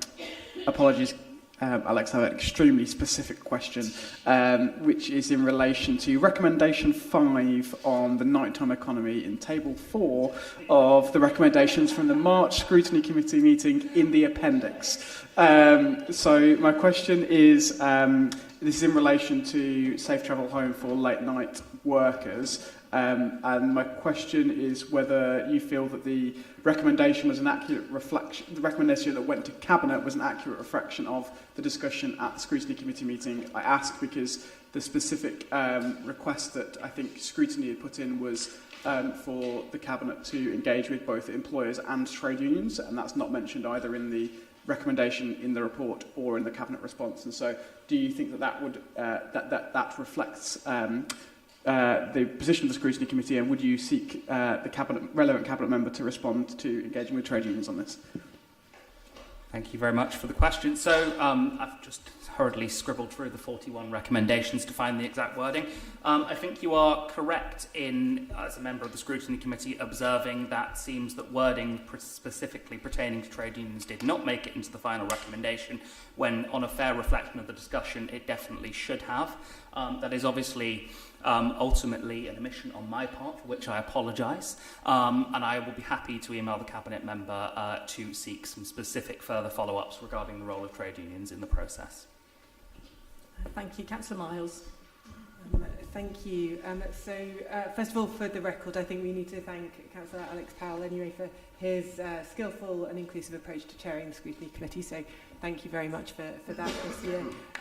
The second point I've got, which is last year we agreed as Scrutiny that there would be a summary of the urgent decisions that were taken that Scrutiny Chair has to sign off on when the administration is pushing forward for urgent decisions that don't go through full council, and the normal call-in period. And so can you provide assurances that this will be included in a summary in the annual report at next meeting? Thanks. Thank you very much for the question. Yes, I will follow up with the officers and ensure that that is in the report. Thank you. Good. Any more questions on the Scrutiny Committee report? No. Good. In that case, please note it. And we will now break for something to eat.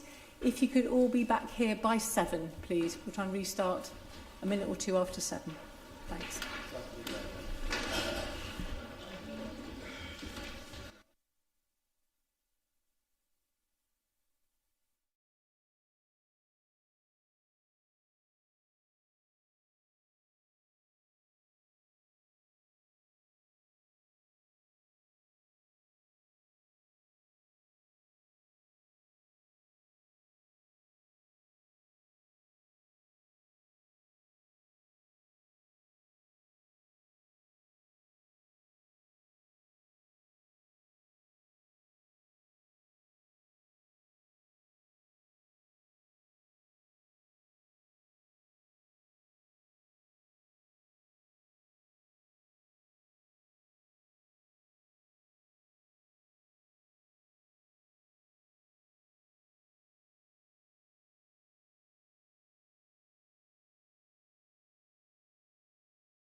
Right, welcome back everyone. We will start with item 13, the public addresses. So I think we'll be getting our first speaker coming through soon.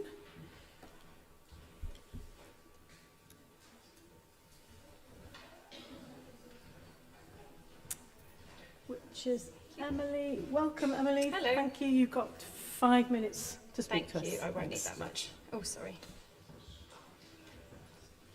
So a scooter rider was recently seriously injured after hitting a pothole on Oxford Road in Old Marston, as I'm sure you'll all be aware. Local residents have said that the same pothole had already in fact been filled twice this year prior to that incident.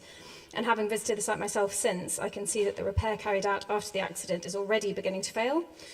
So for me, this raises serious concerns that when potholes do materialise across the city, they're not always being repaired in a durable way, but are instead being shoddily patched, allowing the same defect to reappear within a short space of time and go on to require further repair, wasting public money.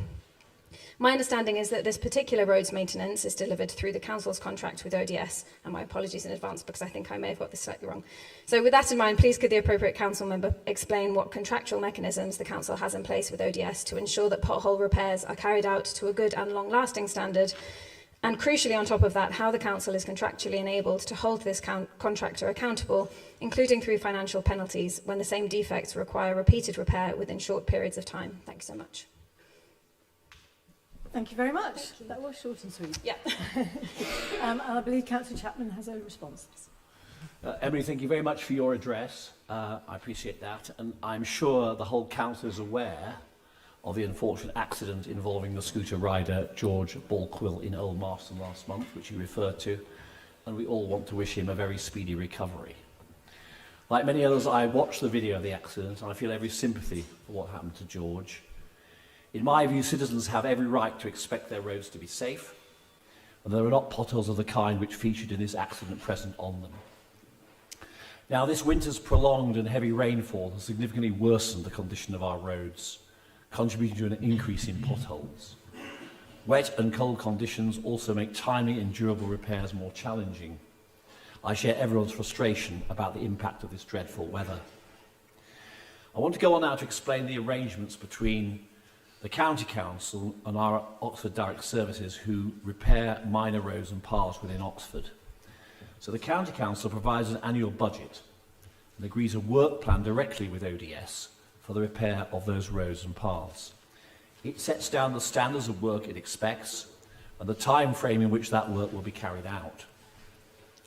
Now, in the case of the pothole which caused the accident in Marston, this was inspected and booked for repair, but continued to deteriorate.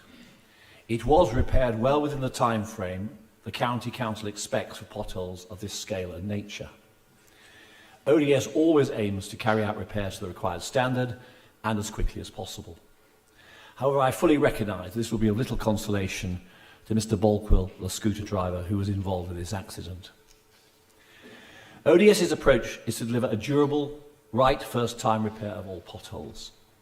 Each defect is assessed to determine the appropriate treatment, considering factors such as size, depth, location, traffic loading, and underlying condition.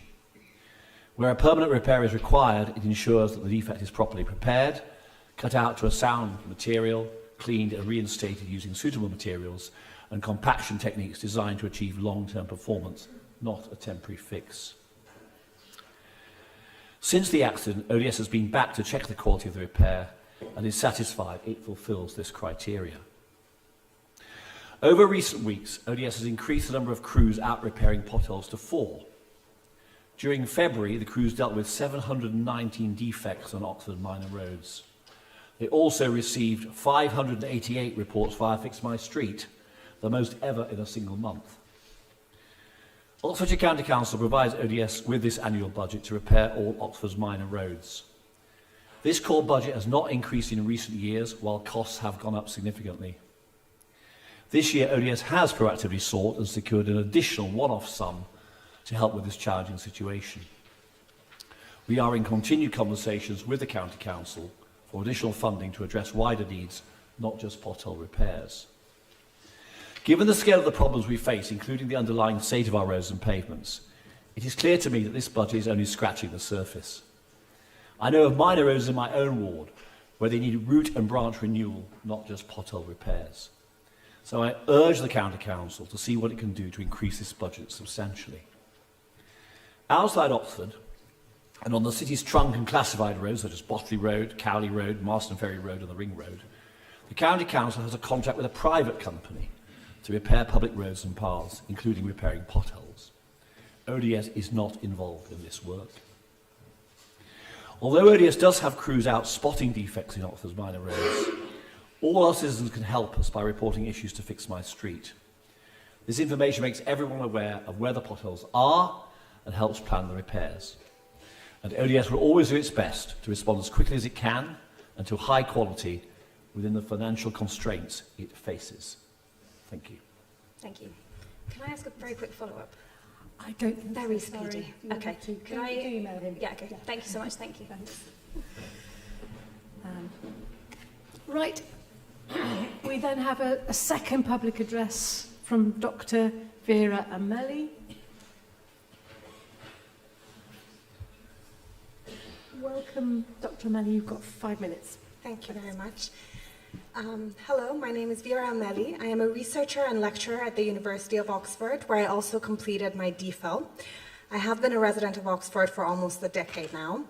As a social scientist, I study health systems and how societies build and sustain structures that maintain life.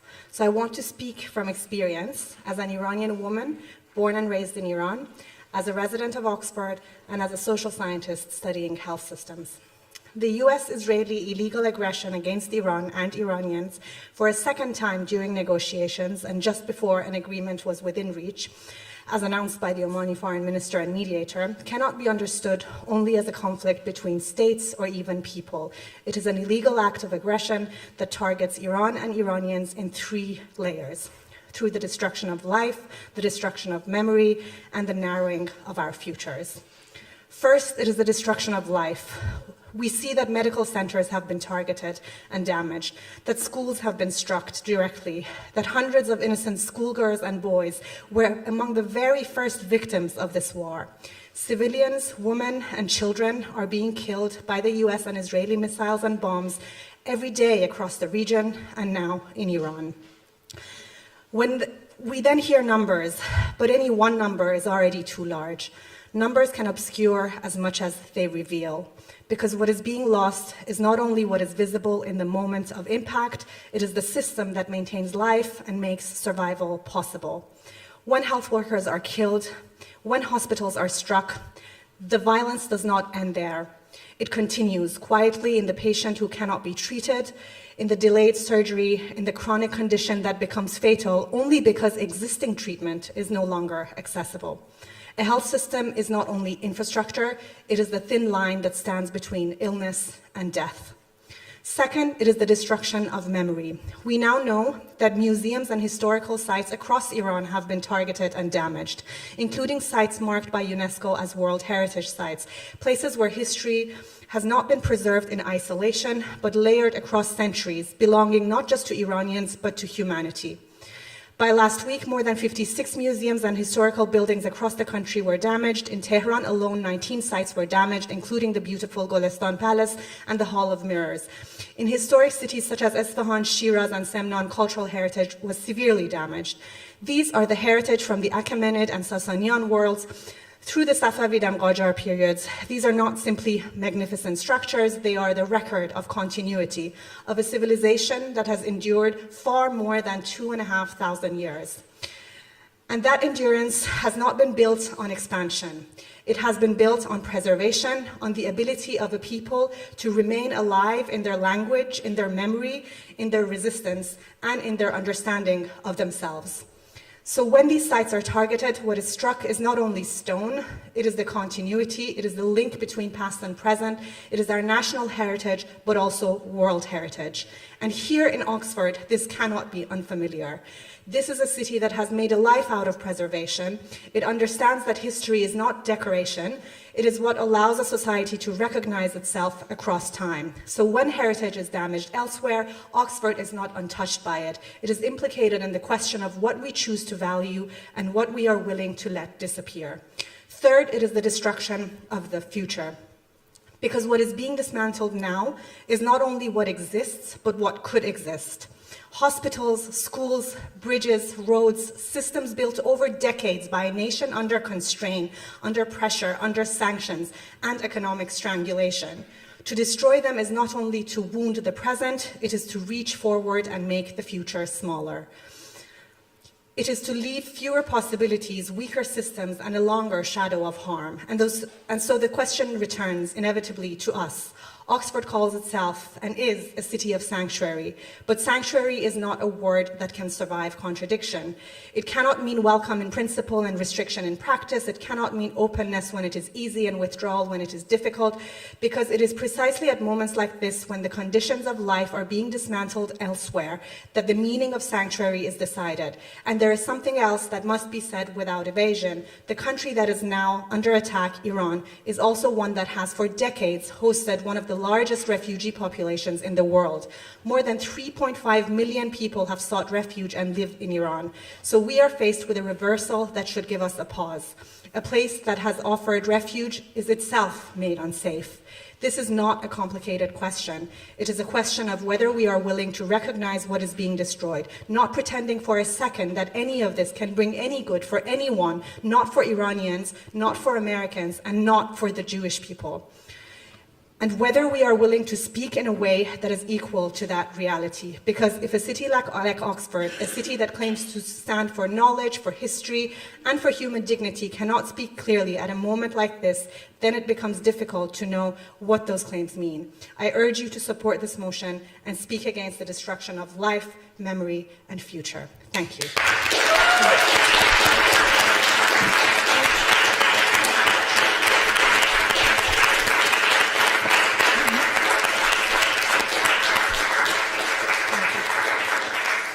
Thank you very much, Dr. Amelli. I think our Councillor Brown, the leader of the council, has a response for you. Thank you. Yes. Firstly, thank you so much for your incredibly moving words, and I think all of us here are incredibly grateful to you for giving up your time and coming to speak to us today. Our hearts from all of us go out to you, your family, and all other Iranians facing the current aggression, as well as to the many people across the region who are finding themselves drawn into this escalating war. I'm very relieved that our government are not engaged in the aggression and are resisting calls to do so, only participating in defensive actions. But I would like to express on behalf of the City Council our absolute sympathies with the plight of the people of Iran, who are victims both of the repressive Iranian regime and now also of the unjustified war led by President Trump and the Israeli government. I should, however, warn you that, unfortunately, it is unlikely that we will get to this motion tonight, but please understand that our feelings on this issue are still very strong, and we absolutely support what you say. Thank you for your solidarity.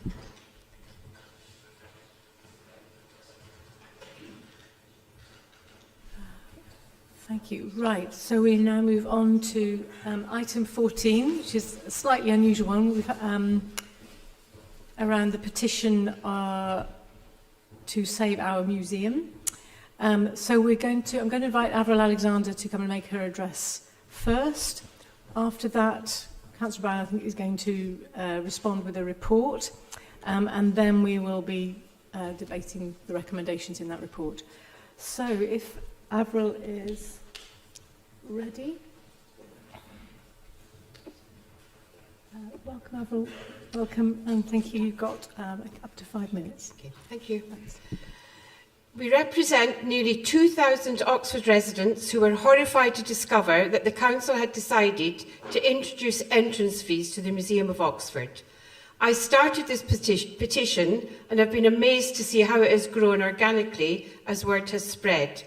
On the final day before charging started, people flocked to the museum to leave messages against charging. You can read them on the Save Our Museum website.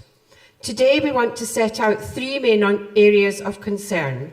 Number 1, introducing charges is the wrong decision for the museum and threatens its long-term viability. The museum will not be able to compete with the much larger and higher profile university museums, which are all free. We will likely see a serious drop in footfall, which means the funding gap will not be filled. This is the conclusion the Council's own commissioned research came to, but it seems to have been ignored. Meanwhile, this has created barriers to entry for the local people of Oxford. All of us should have the right to access our own history. Furthermore, requiring people on benefits and seeking asylum to prove their status in such a public place to gain free entry is undignified, embarrassing, and potentially dangerous in the current climate. The decision was number 2. The decision was taken in an undemocratic and untransparent way. The introduction of charging was decided by Cabinet, not the full Council. There was no consultations among museum users or museum staff. But funding was applied for from the Arts Council on the basis that charging was going to be introduced, even before Cabinet discussed and agreed it. This means the decision was actually made behind closed doors by senior councillors and officers with no transparency and accountability at all. Number 3. Councillors have been undermining the museum to make their case in the press, using inaccurate and inconsistent figures. Councillor Hollingsworth said to the BBC, the museum's visitor numbers have significantly dropped. Actually, they have been rising steadily since the museum reopened, and no doubt would have continued to rise. He is comparing them to pre-redevelopment visitor figures that, according to the council itself, were counted in a different way and are not comparable. Councillor Hollingsworth also claimed that the museum received around £5,000 in voluntary donations from visitors last year, but actually it was nearly £12,500. Councillor Hollingsworth claims the funding gap is £77,000, and Councillor Brown claims it is nearly £100,000. Our Freedom of Information request showed a gap of closer to £50,000 that didn't take into account nearly half the museum's income. Why are different councillors using different numbers? Which is correct? The council argued in the Oxford Mail a month ago that if the funding gap cannot be filled, the museum may have to close, as it's taking funding away from other community groups. This is cynical and divisive when the museum itself is an amazing community resource, partnering with groups across the city on educational and outreach activities. Trying to pit community-focused organisations against each other like this is outrageous. We want a council that will champion and support local history and community groups, not try to turn them against each other. In conclusion, we would like to see the entry fees dropped immediately. Ultimately, councillors need to recognise that the Museum of Oxford is a wonderful community resource that they should be proud of. Instead of this negativity and divisiveness, we want to see a council prepared to work in partnership with the talented and hard-working museum staff and the Museum Development Trust to find alternative ways to secure its future. If you don't know the museum well, please take 10 minutes out of your day to go and wander around. Read the stories that you will not find anywhere else in Oxford about events that have shaped our city, like the Cutteslowe Walls and the Florence Park rent strike. Ancient artefacts such as our patron St. Frieswise gravestone, a celebration of our industrial past such as the Cowley plant, and even a tin of Cooper's Oxford marmalade that went all the way to the Antarctic with Scott. The Museum of Oxford was never designed to have an entrance fee. It was designed to be a free resource for the people of Oxford. Please keep it that way. Thank you.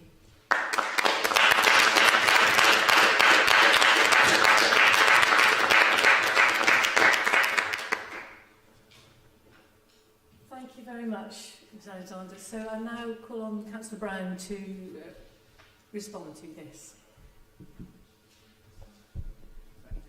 Yes, thank you very much, Avril, for addressing Council today and for the significant commitment shown by the nearly 2,000 residents who signed the petition. I want to begin by recognising the depth of feeling expressed. The Museum of Oxford is a cherished institution, and your passion for protecting its accessibility speaks to the strong sense of community engagement that has always defined it. I want to assure you that that is shared by those of us on this council.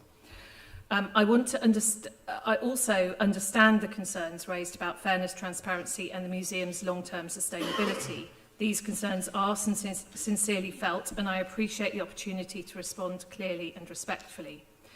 The decision to introduce a small entry charge was not taken lightly. The petition report presented to Council outlines the financial reality facing the museum. In 24 to 25, even after the Council's planned contribution of £141,867, the museum recorded an unbudgeted revenue pressure of £77,060.54, reflecting the gap between controllable income and expenditure, which is Table 3 in the report. Rising costs and the continued shortfall in footfall compared to the optimistic projections made during the redevelopment have placed the museum in a challenging financial position, unfortunately. It is precisely because we value the museum that we have had to consider how to protect its future. The charging model approved by Cabinet in October 2025 was designed with accessibility at its core. The model provides free annual passes for residents in receipt of benefits, people with no recourse to public funds, disabled visitors, foster carers and under fives. It also provides free entry to all Oxfordshire school groups, carers, attendees of pre-booked activities, volunteers and object owners, and at least 12 free entry days per year for everyone to ensure that no one is excluded from engaging with their city's history. I do understand concerns about dignity and the process of verifying eligibility. That is why the model mirrors the approach already used for our leisure services, ensuring a consistent and respectful process, and is also why museum staff have been trained to support visitors sensitively and appropriately. Anyone wishing to visit for free without verifying eligibility can do so once a month. Questions have also been raised today about transparency. The report on the petition makes clear that the decision followed a formal Cabinet process, supported by detailed financial analysis and in accordance with the Council's constitutional requirements. I recognise, however, that some residents feel they should have been more directly involved earlier in those discussions. Unfortunately, the timescale for applying for the funding required to make the change did not allow for that, but we will continue to monitor feedback and the impact of the change. On the issue of visitor numbers and financial figures, I recognise that there has been frustration about data being presented in different ways. I share that frustration because it's been presented in different ways to us at different times too.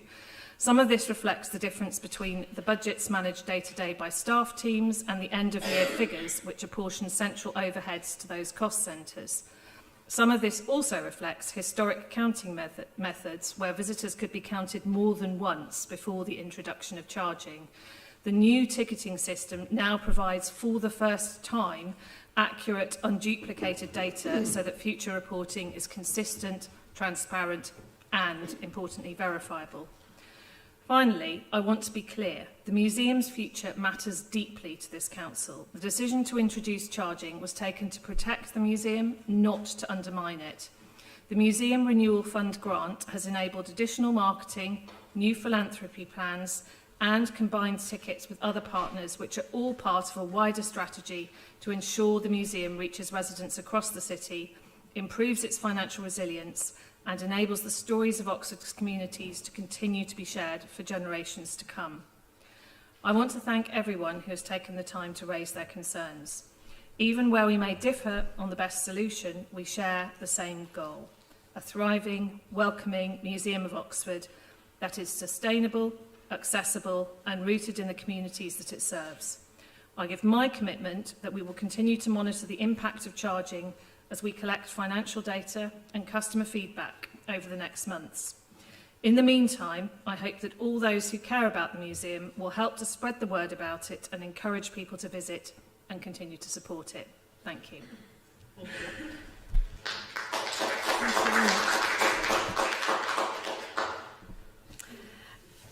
Do I have a seconder for this? Oh, no.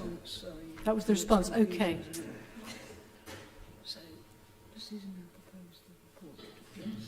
Okay, sorry. So that was the reply to that. Would you like to now propose the report? Yes, and bearing in mind that I have just given quite a detailed statement in response to the petitioner, I am not intending to make a lengthy speech, also bearing in mind the fact that we have only got 15 minutes for this debate of the petition. So in order to allow as many people as possible to be able to speak during the debate, I will curtail my remarks. But in moving the report, I wish to slightly amend recommendation 4 and to change it. So delete the words, the action it wishes to take, if any, and instead insert to recommend to Cabinet that further opportunities to provide free access to the museum and local people be explored. So I am happy to leave it there, and we'll obviously have hopefully have an opportunity to summarise at the end, but at this moment I'm going to pass over to, I think, Councillor Smoten to second.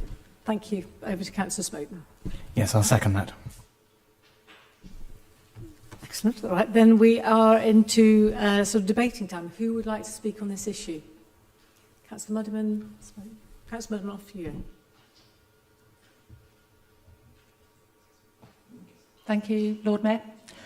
I love the Museum of Oxford. In fact, I'm just in the process of donating it a new exhibit, which is the sign that was on the Botley Road Bridge saying that the height sign that obviously is relevant because buses couldn't go under it, which I managed to secure when the bridge was demolished.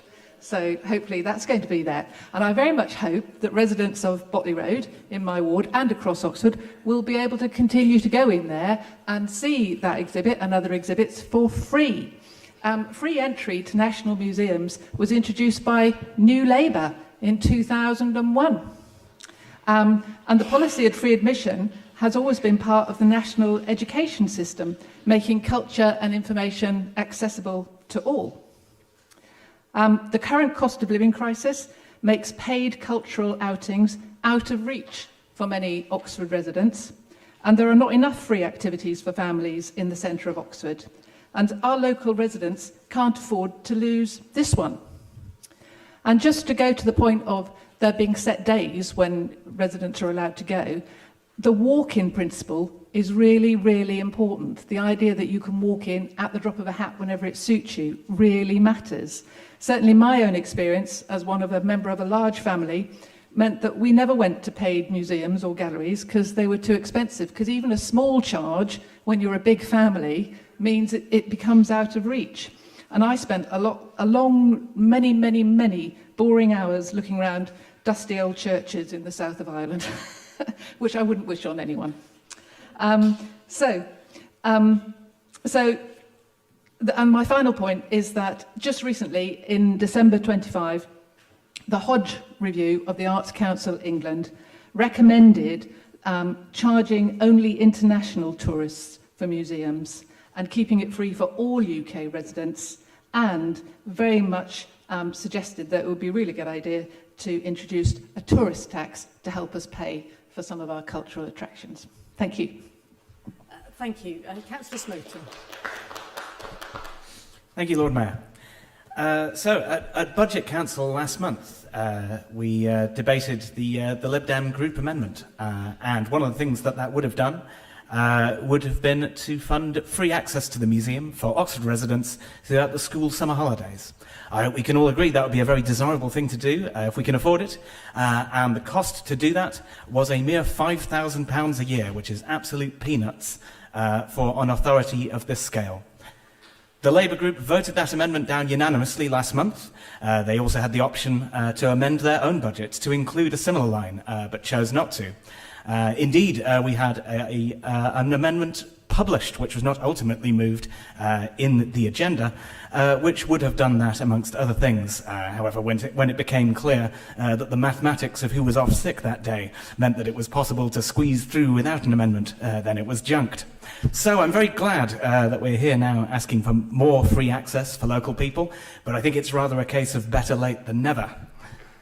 In my view, free access for local residents strikes the right compromise between a free cultural asset for residents and helping to improve the budget position. It's difficult to make concrete promises right now because, of course, in 6 weeks' time, this whole authority, half this authority, will be up for election. However, in event that the voters of Headington are good enough to have me back as their councillor, and in event that the Liberal Democrats have a role to play in the next authority, then I'll be very glad to support providing more free access to the museum for local people. Thank you. Moving on to Councillor Malik.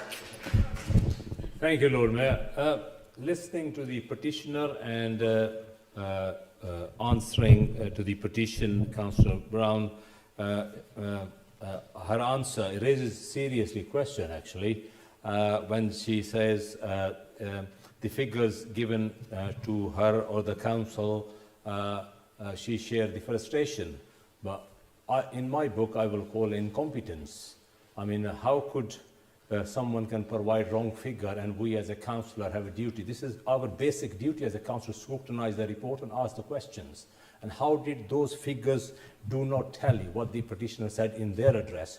And could she, my question is, if the figure was provided wrong, what action were taken about the person, the officers who provide the wrong figures? And would she, Councillor Brown, apologise providing the wrong figure to the petitioner in this address? Thank you. Thank you. We'll move on to Councillor Turner. Thanks, Lord Mayor. I mean, so my point of view, I really love the museum. I think it's a brilliant space. I think it's a brilliant idea. I think it does a lot to redress the balance. I would much rather it was freed and charged for. At the same time, as a council, we have to cut our cloth. We make a range of really brilliant investments in a range of kind of arts and historical and cultural organisations, and you know, the option would be there to refocus them. I'll be honest as well, Councillor Smoten mentioned his budget amendment. I thought this was one of the better bits of the amendment. One of the effects of the amendment would have been to reduce funding in later years for sports development, you know, which is also very important. So councillors took their view. I was intrigued by Councillor Muddiman's remarks because I looked over the Green Budget amendment and I can see here notice board, feasibility work, improvements to parks, funding for pocket parks, and then there was there was a saving on some additional income around not getting rid of garden waste, additional funding for community grants, transfer to capital, but I can't see anything about the museum. And I also looked in my papers for the Real Independent Group, I think that's the right name of the group, budget amendment, but no such amendment was tabled. There was no amendment. So the thing is, if people wanted to make more money available for this, what they needed to do was turn up at Budget Council with an amendment and then say, you know, this is what we're going to spend the money on, which, to be fair, is what Councillor Smoten did. But there's no good, really, you know, sitting out that debate, not saying anything, and then popping up saying we're on your side, because the moment passed for last year. And my tip to people, if they want to change this, is to put in a budget amendment in a timely way next year. I personally will be quite sympathetic to it. There you go. Point of clarification, Lord Mayor, please. The Real Independent did not give no amendments to the budget. Thank you. Thank for you. the clarification. Okay. Now we're moving on to Councillor Hunt. Thank you, Lord Mayor. I was Cabinet Member for Culture for 2023 to 2024, and I had a number of conversations about this issue. In agreement with Councillor Muddiman, feel that the walk-in principle is critical to the success of museums, from the V&A in London to the Leicester City Museum, which is recommended, by the way, for its collection of Picasso ceramics donated by Richard Attenborough and is free to visit. My suggestion then, as now, is that the way to ensure the museum's future is to do two things. Firstly, to create and signpost Oxford's cultural quarter by introducing clear signage. No one knows that there is a museum in the town hall. It is invisible to tourists. When you drive into Leicester, in comparison, you are greeted by signs reading Culture Quarter. Secondly, separate the permanent, the free exhibition from paid-for exhibitions, and make the paid-for exhibitions particularly exciting, or exciting enough that people want to pay to see them. Thank you. Thank you very much. Councillor Raymond, waving to me from the back. Thank you, Lord Mayor. I just want to clarify to Councillor Hunt, you can't drive into Oxford if you closed all the roads off. Thank you. Councillor Miles. Yes, I'd just like to remind people about two of the paintings that are held in one of the other rooms that we've discussed before. Salome with the head of John the Baptist and also the rape of the Sabines, and that these potentially are worth quite a lot of money. Residents have consistently spoken out about how they're not aligned to our values as a council, and if they were sold, the proceeds of which could be used to preserve other aspects of history that are maybe more aligned to our values. So that's something to consider for the future. Thank you. Thank you. Councillor Taylor. So the proposal that Councillor Miles is putting forward is selling off some very limited things that we have to fund perhaps an extra year of free services to the museum, and then what? It's like this keeps happening. The proposals keep being put forward to sell off the increasingly limited number of sort of like historical things that we have as a council to fund services. It's like what the Tories do. That's the thing that we don't like the Tories doing. We don't like when the Tories sell things off to pay for services because they will run out of things to sell off. So I would like if the opposition groups stop proposing selling things off to fund things for a limited amount of time. It's electioneering, it's Tory policy. I think was it Councillor Yates? Not really, no. I'll just check with the monitoring officer.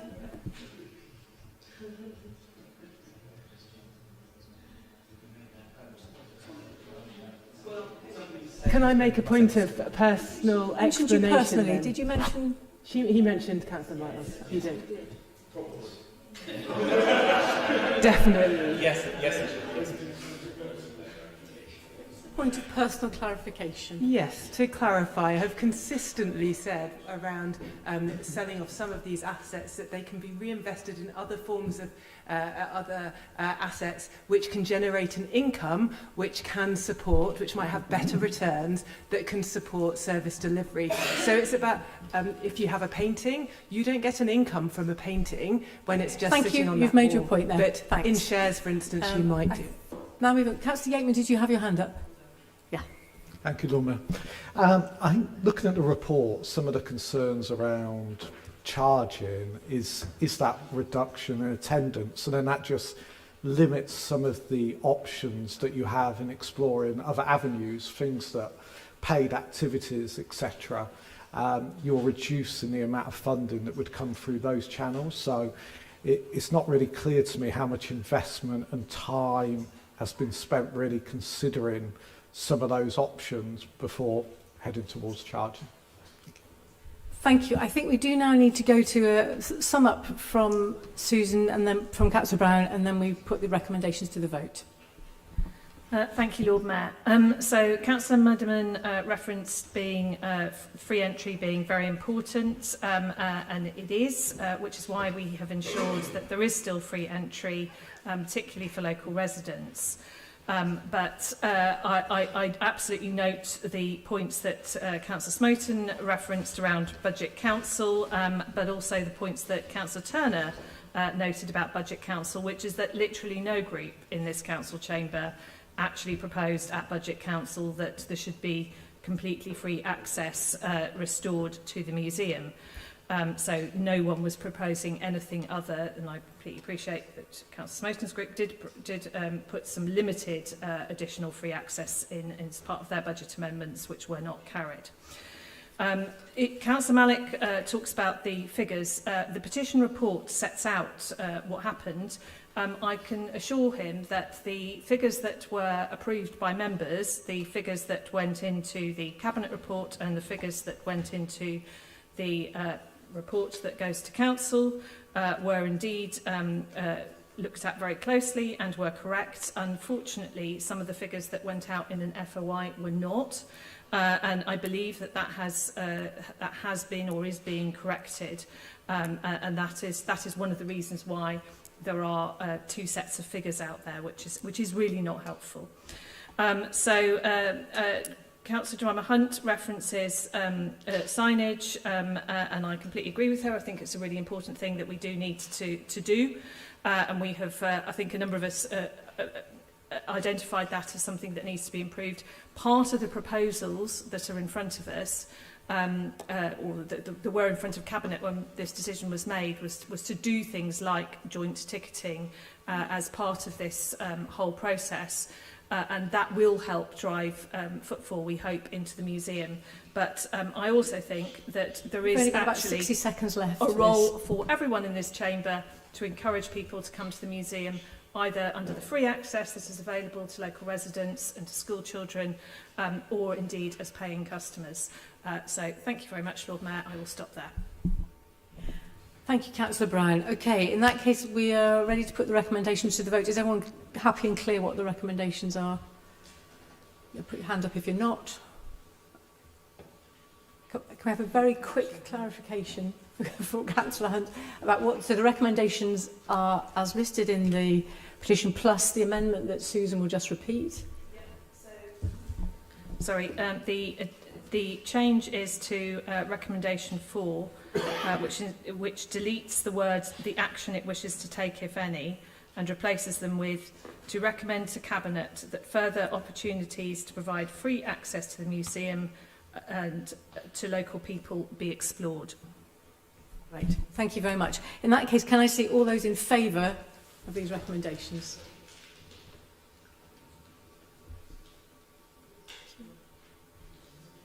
To count? No. Thank you. All those against? And any abstentions? Right.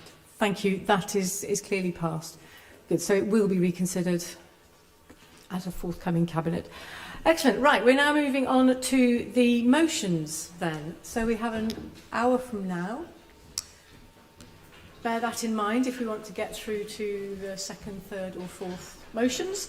But the first one, better use of Oxpen's Bridge funding, is going to be proposed by Councillor Miles. Thank you. And before I start, I'd just like to say we'd like to accept part of the Green amendments, the first section of the motion. So those are the last 2 bullet points under Council notes, and but not the first bullet point under Council therefore resolved. Yeah. Okay.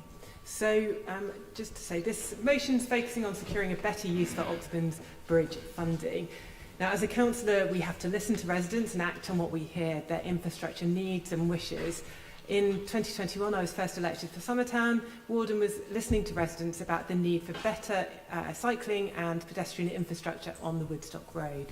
I learned that plans to improve the pavement and cycle lane on the Woodstock Road were in hand. Growth deal funding had supported detailed plans for improving this corridor from Oxford North to the city centre. This would improve the safety of those commuting from and to the new development, and enhance safety for existing residents travelling along this main travel corridor. In late 2021, the plans had gone through a co-creation process and were going through the final consultation phase. They went on to receive broad support from residents, campaign groups and also me as the local councillor. The stars were aligned. 12 million of funding was allocated to build this improved and much needed infrastructure, responding to the priorities of residents. And it would alleviate the impact of the development of Oxford North in connecting residents and employees based on this new site to the city. This money was in part from the Homes from Infrastructure programme, which was designed to deliver strategic infrastructure to support the acceleration of already planned houses in Oxfordshire. Now, in 2022, as I chaired the FOP Future Oxfordshire Partnership Scrutiny Committee, we tracked the growth deal funding. Inflationary pressures post-COVID met districts reprioritising what would get funded from this pot, which, while administered by the county, some of the decision-making lay with the FOP, the Future Oxford Partnership. And in 2022, as each district council put forward their own priorities for how the growth deal funding was used in their district, the city favoured the Oxpen's Bridge over the Woodstock Road corridor improvements. The FOP Scrutiny Committee at this time called for the funding to be used for the creation of new rather than duplication of infrastructure, something that the Oxpen's Bridge would be doing, the improvement of existing infrastructure, and the greater prioritisation to be given to creating infrastructure where linked development had already been completed or was in progress. But the Labour leadership didn't listen to FOP Scrutiny or to residents. Even today, Labour councillors are saying they want safer cycling infrastructure on the Woodstock Road, but it's because of them we don't have the fully segregated cycle route that would have been built by now if it wasn't for that decision that the City Council put forward. It's now 2026 when the money should have been spent, the infrastructure should have been built, and there could have been that improved infrastructure. 30 seconds left. Labour ignored residents. They didn't listen to residents of Barton either. Growth deal funding and City Council funding could have been used for something else, for like a bridge over the ring road from Barton. But the Labour administration didn't listen. They say one thing and do another. So it's cost us an opportunity for funding the Woodstock Road corridor improvements that residents wanted and needed. So today I urge you with this motion to ask the leader to write to the relevant minister and request that growth deal fundings are varied to permit the funds are used for more urgent purposes in the city, such as the Woodstock Road corridor improvements or the much needed bridge in Barton. Thank you. Thank you. Then I call on Councillor Smoten to second the motion, unless you'd like to reserve. I will formally second and speak at the end, please, Lord Mayor. Thank you. In that case, I just want to ask Councillor Mudderman, are you withdrawing your amendment? You're happy with the additions that have been made to the... Yes, I'm withdrawing the amendment and I have agreed with the Lib Dems that they will accept part of it. So yes, happy with that. Yeah, great. Okay. Thank you. In that case, we can move on to debate the self-amended, effectively, motion. So, who would like to speak on this? Councillor Mudderman. Thank you. I support this motion. Obviously, as a Green councillor, I completely, I'm hugely in favour of supporting cycling infrastructure across the city, but only if it's for Oxford residents and in the right place. And this doesn't fulfil that criteria. I don't believe this bridge is for Oxford residents. And I think if the city was actually putting the needs of Oxford residents first, over and above the needs of the university, then this bridge would be going in Barton over the A40 to help all the people in all of the new housing there get across the A40 safely. Or the money could be spent on a bridge going over the Thames between Folly Bridge and Donington Bridge, enabling thousands upon thousands of Oxford cyclists in the east avoid the dangerous Plain roundabout. There are so many better, well, those are just two, but there are many places where this money could be better spent if the council was putting the needs of Oxford residents first. But sadly, my understanding is actually it's the needs of the university that are coming first for the Oxford Bridge. So, thank you. Thank you. Councillor Ross Smith.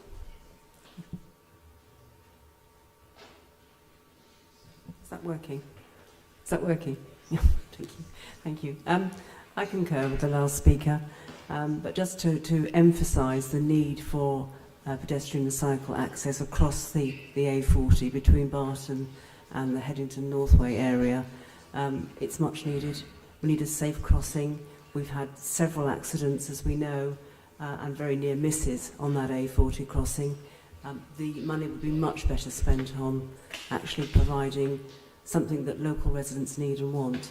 That's not the only crossing on the A40 as well. I'd remind council as well that we were told about 10 years ago, I believe, that we were going to have a new crossing on the A40 between Barton, the leisure centre, and indeed Risinghurst. That hasn't appeared, and again, that is something that the council perhaps ought to be spent, or the growth money ought to be being spent on, rather than this bridge that doesn't actually give any new. Hasn't got any new housing, and actually does, as Councillor Mudderman thinks, it's more of a wish list for the Oxford University research. So I shall be supporting the motion, Lord Mayor. Councillor Malik.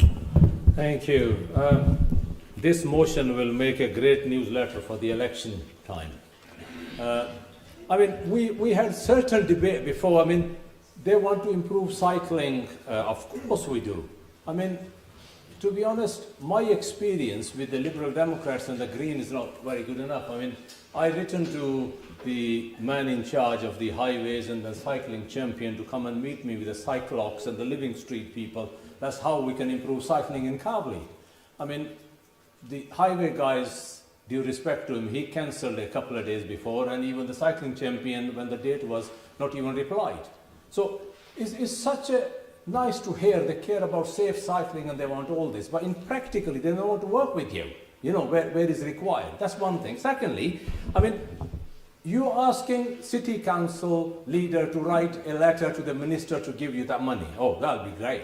But you guys, Liberal Democrats, are fully in charge of the county council, who's in charge of the highways. They got millions and millions of pound budget instead of what we have here, right? So I do not understand this motion. And when you talk about the bridge, I agree. I'm not in favor of bridge. I mean, this is a town and gown business, and the gown wins and town always loses. That's how the university works. But unfortunately, that's the reality. That's my opinion. But equally, I think they should go ask the county council. This is the 5th year they are running now, the county council Liberal Democrats, and they should have done so and find the money to improve the cycling in North Oxford. This is another sweetener in their newsletter. Oh, we have asked that, and dare Labour not write a letter to the minister for the money of this North Oxford cycling corridor. Oxford is a dangerous cycling city, not a safe cycling city, because of the county council do not invest in the infrastructure. Can we keep to the City Council if we can? Councillor Railton. Thank you very much, Lord Mayor. As probably the only person in this room who's thrown a party for a bridge, maybe the only person in this city, I thank the Lib Dems for the opportunity to talk about a bridge. I spent a few years of my life now defending this bridge, and will continue to do so. It will be a useful link beyond connecting Oxpens and Osleymead, and me and many others will welcome it, using it to avoid Folly Bridge to get to the station, for example. It is not a bridge for the university. It is infrastructure going in ahead of development, something we are very bad at doing in this country.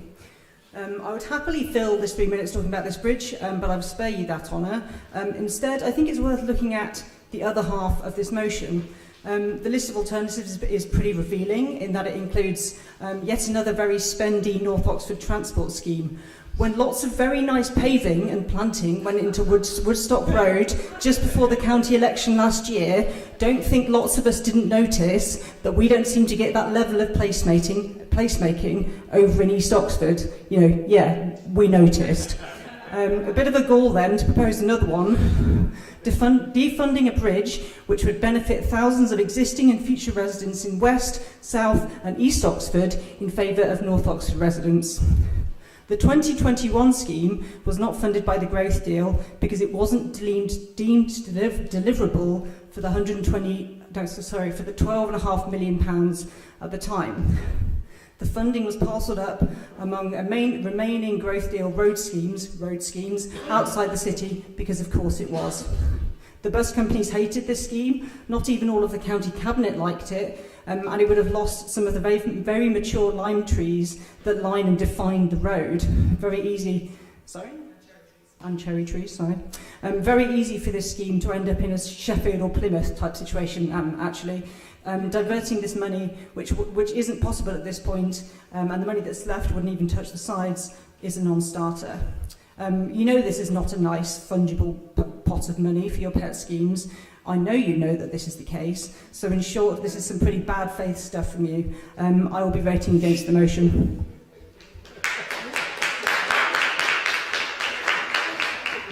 Councillor Raymond.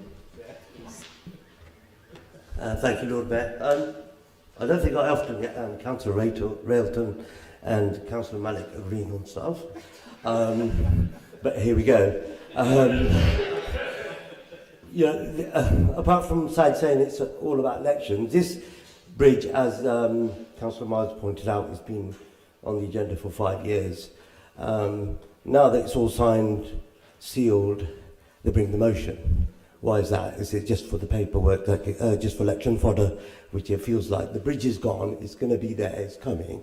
Why don't we spend our time on something that's more credible and more worth talking about, apart from how Woodstock Road and Summertown and all the places up there can have some more money and look nice. And, you know, the Greens, I worry about the Greens, you know, they used to have their principles, right? But now they've just become a populist party. They just join on wherever it goes. I mean, I wonder who you represent now. Do you represent the working class, the climate change, the end? I don't know.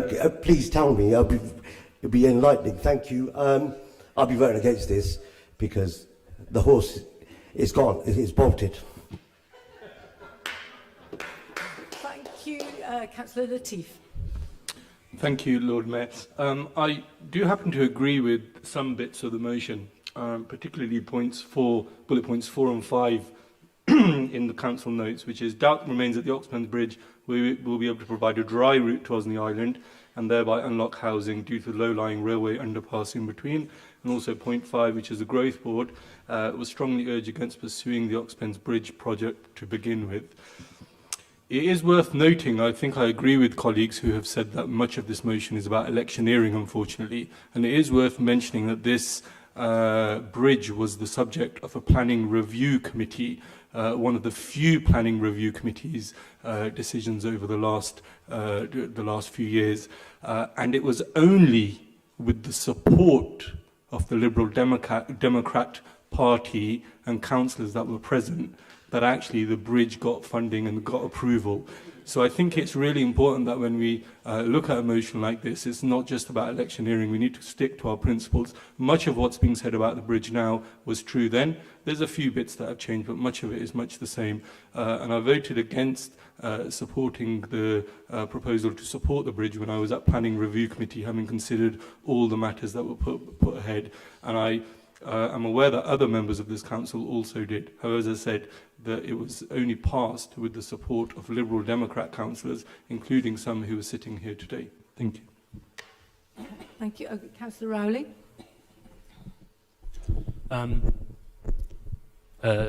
Thank you, Lord Mayor. And before one of the councillors on my left points it out, planning decisions are, of course, not whipped party politically. So that's you see, I do occasionally defend Liberal Democrat councillors when I believe it to be I believe it to be just to do so. However, since my own ward has been mentioned extensively, I cast my mind back 15 years, nearly 15 years, to the planning process for the new Barton estate, when we were initially keen to see a bridge across from the new development to Old Headington Village. It proved that not only would it be very difficult to find the money for it, it would also be very difficult to find the room because of the different levels of the two sides of the ring road. To put in a bridge which was compliant and safe for people using wheelchairs, mobility scooters, pushchairs and on bikes. Councillors may be aware that there is a planning proposal in the hands of South Oxfordshire which would put a bridge across the ring road where the two sides are level just east of Barton Park that would be accessible to Barton Park residents. That application is not universally popular, but it is at least possible within the budgets that have been proposed for that development. And in the event that the development goes ahead, we have made it very clear that from our point of view it absolutely must include the bridge because that's the only benefit that it could bring to residents of Barton Park. I don't wish to let the County Council entirely off the hook, though Councillor Malik has given them a good tongue lashing already. It is their responsibility to make the existing pedestrian crossing from Barton Park to Northway safe, and this has not been done so. This has not happened. Had the motion included a proposal to provide funding for speed cameras and to a proposal that we should support a reduced speed limit on that section of the ring road, I would be much more inclined to be supportive. But as it is, I don't think this would bring the benefit to my ward, which the proposers perhaps think. Thank you. Councillor Brown. Yes, thank you, Lord Mayor. It's a great shame that Councillor Hollingsworth can't be here because he does enjoy a good debate on this particular bridge. But he's currently chaperoning 51 students on a very, very delayed train to Germany. So he's having fun all the same. I just wanted to reiterate a couple of points which I'm sure he would make were he here, which is that this has been in our plans as a city council and a county council for well over 20 years. And this is now the historic opportunity to actually deliver something that has long been wanted, which is a better pedestrian and cycle route to connect to really important parts of the city. So I think it is really quite extraordinary that people have opposed it in the way that they have. Anyone would think, you know, we were proposing a motorway going through Christchurch Meadow or something like that. It is not the case. This is a pedestrian and cyclist bridge, and it will connect up different areas. It's a good thing, with capital letters. I note the point in the motion which says that the Growth Board was strongly urged against pursuing this. Well, the Growth Board was also urged against any kind of proposals for housing. I'm glad to say we ignored those urgings as well. And I think it is really important to recognise that housing and infrastructure are needed in this city and more widely, because we have got a growing economy, we have a growing city, and we need housing and we need infrastructure, and we need the means for people to get around in our city, as we have talked about on a number of occasions this evening, not just by car, but also on foot and by bike. So I very much welcome the bridge, and I most certainly will not be voting for this motion. Thank you. Councillor Taylor. Yeah, I think electioneering is a good way to describe the proposal put forward. I mean, it's got a long list of different things we could do instead of the bridge, instead of the Oxford Bridge, but realistically we could only do one of them. My ward's been mentioned quite a lot here. It's the bridge between Barton Park and Northway, and I can see it now. I can see a leaflet going through the doors. You know, Councillor Taylor voted against bridge between Barton Park and Northway, but realistically, if we were going to scrap the Oxford Bridge, that's probably not the one that's going to be picked. I mean, of course, it's been mentioned that the North Oxford, that all the nice North Oxford stuff has been is one of the things in there, and I very much fear that North Oxford would get all the funding. But also, it's not one or the other. I really hate how I mean a lot of the councillors opposite will say, well, we can do this thing instead of this thing. While I would really love for the Oxford Bridge to happen, and then I would really love for a bridge between Barton Park and Northway, and then I would really love for yet another bridge. I want 1, 2, 3, and 4. I don't want to be making a single choice and that's the only choice that we make. I want it to be continuous. We will continue to develop Oxford, it will continue to grow, and we will continue to make this city better. Thank you. Councillor Mundy. Thank you very much. Yeah, in relation to Councillor Railton's comments, I'm glad she's got the time to throw a party for a bridge that doesn't exist yet, but I just wonder whether she would have thought about throwing a party for a bridge that already does exist, which is the Gasworks Railway Bridge, which is a big hunk of steel and concrete, which is perfectly serviceable. It could have been adapted for this use at far lower price.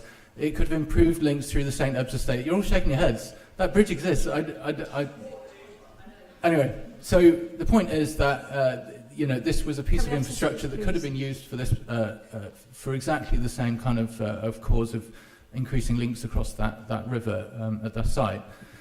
Indeed, for the development that's in question as well. I think it's a bit disingenuous to be having a go at the Lib Dems. Well, I'm not here to defend the Lib Dems, obviously, but you know, it does reference to the motion does reference not just jog on. There's reference to a link between the south and the east of the city with the Jackdaw Lane Bridge, and obviously a reference, as Councillor Taylor has said, to the bridge that he doesn't approve of, crossing the A40 at Barton Park. So that's a joke as well. So anyway, look, I think that once again, look, the Labour group here is all talk but no game when it comes to decarbonisation. You know, when you dig up the ground and you put steel in the ground, you're contributing to carbon emissions, and there's absolutely no question about it. If you really want to have the most sustainable way of improving transport links, you use the established infrastructure that's already in place and adapt it as the most efficient way you can. So anyway, I do support the motion, and I encourage other councillors to do so. Thank you. Thank you. And I'm going to go to Councillor Swoton, who reserved his right earlier, and then we'll go to Councillor Masters. Councillor Fry first, sorry. We'll come back Thank to you. Thank you, Lord Mayor. This is all rather surreal. I mean, I have actually on my screen in front of me the consultation in 2021-22, as mentioned already by Councillor Railton, for the Woodstock Road Improvement Scheme that would have used exactly the same sum of money, and that was not a Tory-controlled county council, and they withdrew that, and they gave the money back to the government.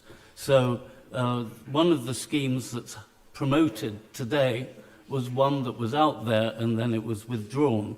But coming to the actual Planning Review Committee meeting, which I happen to chair, I mean, just to put Councillor Latif right, the Lib Dems were not whipped. They voted in a different way.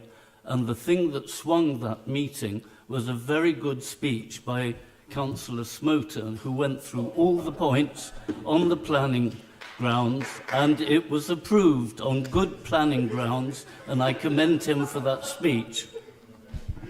So, point of personal clarification, I didn't say that the Liberal Democrats were whipped. I said that the motion passed at the Planning Review Committee with the support of Liberal Democrat councillors, which is a point of fact. But I think Councillor Fry makes the point better than I did about what was happening at that meeting.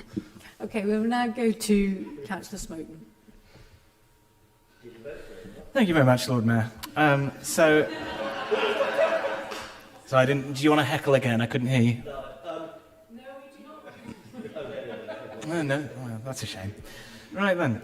A few mentions of, sort of pulling funding, things like that. Members might note, and I think it's worth underscoring, that the line of the Green Amendment that we did not accept would have been one that called for pulling the funding at this juncture. So I'd like to briefly explain why. So the motion is about what to do in event that the proposed bridge hits the buffers. Bear in mind that this was written in December when the contractor had pulled out and a new contractor was being hastily sought. So that looked rather like a possibility at the time. And of course, in all infrastructure projects, it still is. If you want to make the infrastructure gods laugh, make plans, I think is the phrase I'm looking for. But there's a reason why this is all about what to do in event that the bridge cannot be delivered, rather than about abrupt cancellation at this stage. Firstly, I think we all ought to agree that if money were no object, then the proposed bridge would connect a missing link in the cycle network.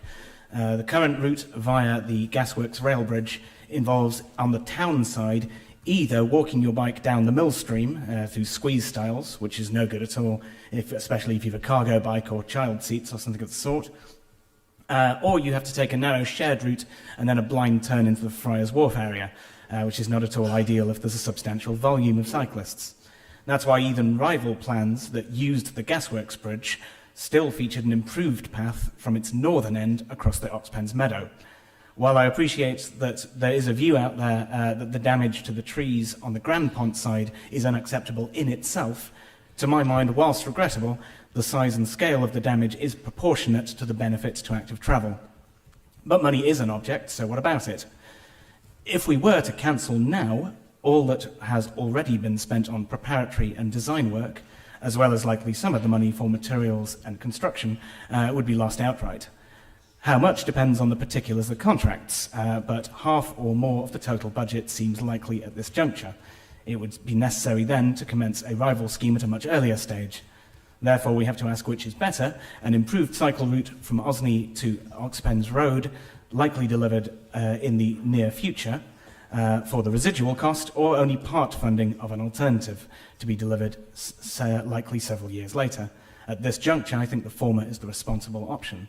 That's why we're talking today about what to do in event that the project can't be progressed, not about cancelling it right now.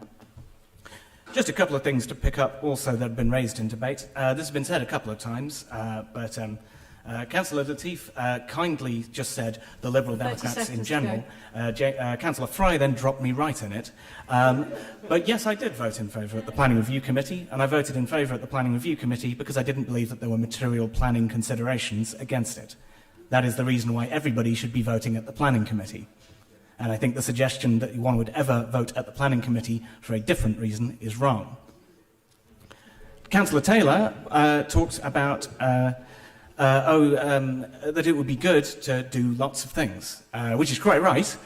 But I think it's pretty noteworthy that the vast majority of things like this Sorry, are being funded through alternate routes in the next at the 5 moment. seconds.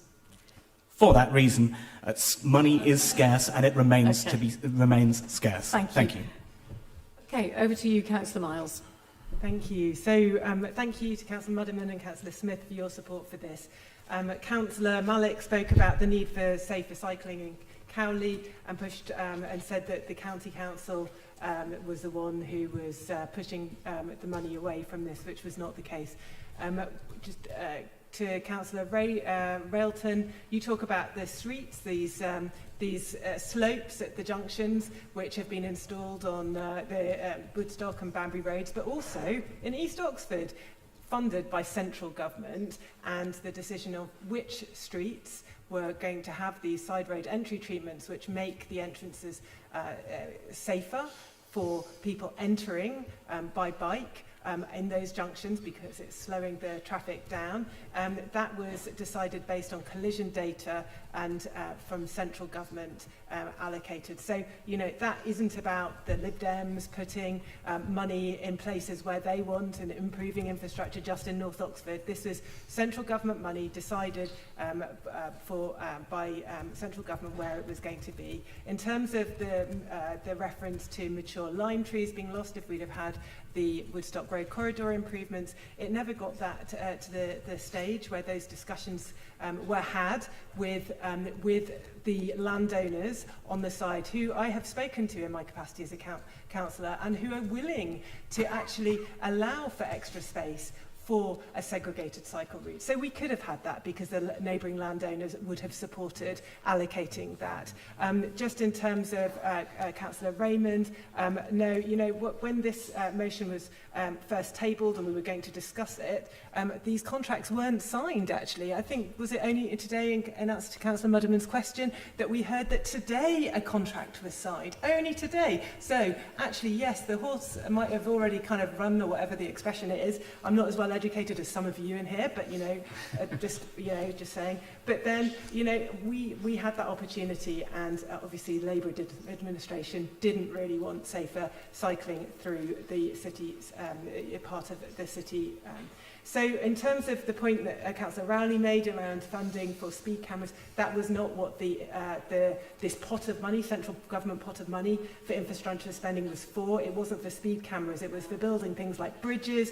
As for Councillor Brown, well, Councillor Hollingsworth, she referred to being in Germany, where I know that the engineering solutions there, they would have found a solution for the Barton Bridge, which apparently would have had technical difficulties building, but you know, I'm sure they would have found that. And to Councillor Taylor wants it all, but we're not actually opposing the principle of a bridge.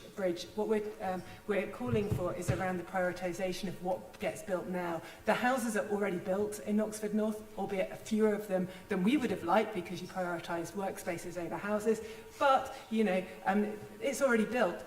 The houses aren't built yet, but on the other side of Oxford. So, you know, why retrofit something, you know, when at the expense,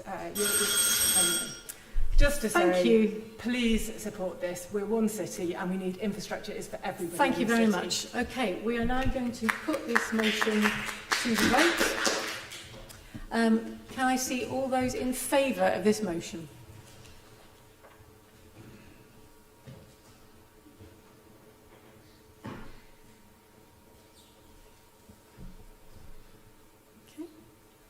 Thank you. And all of those against?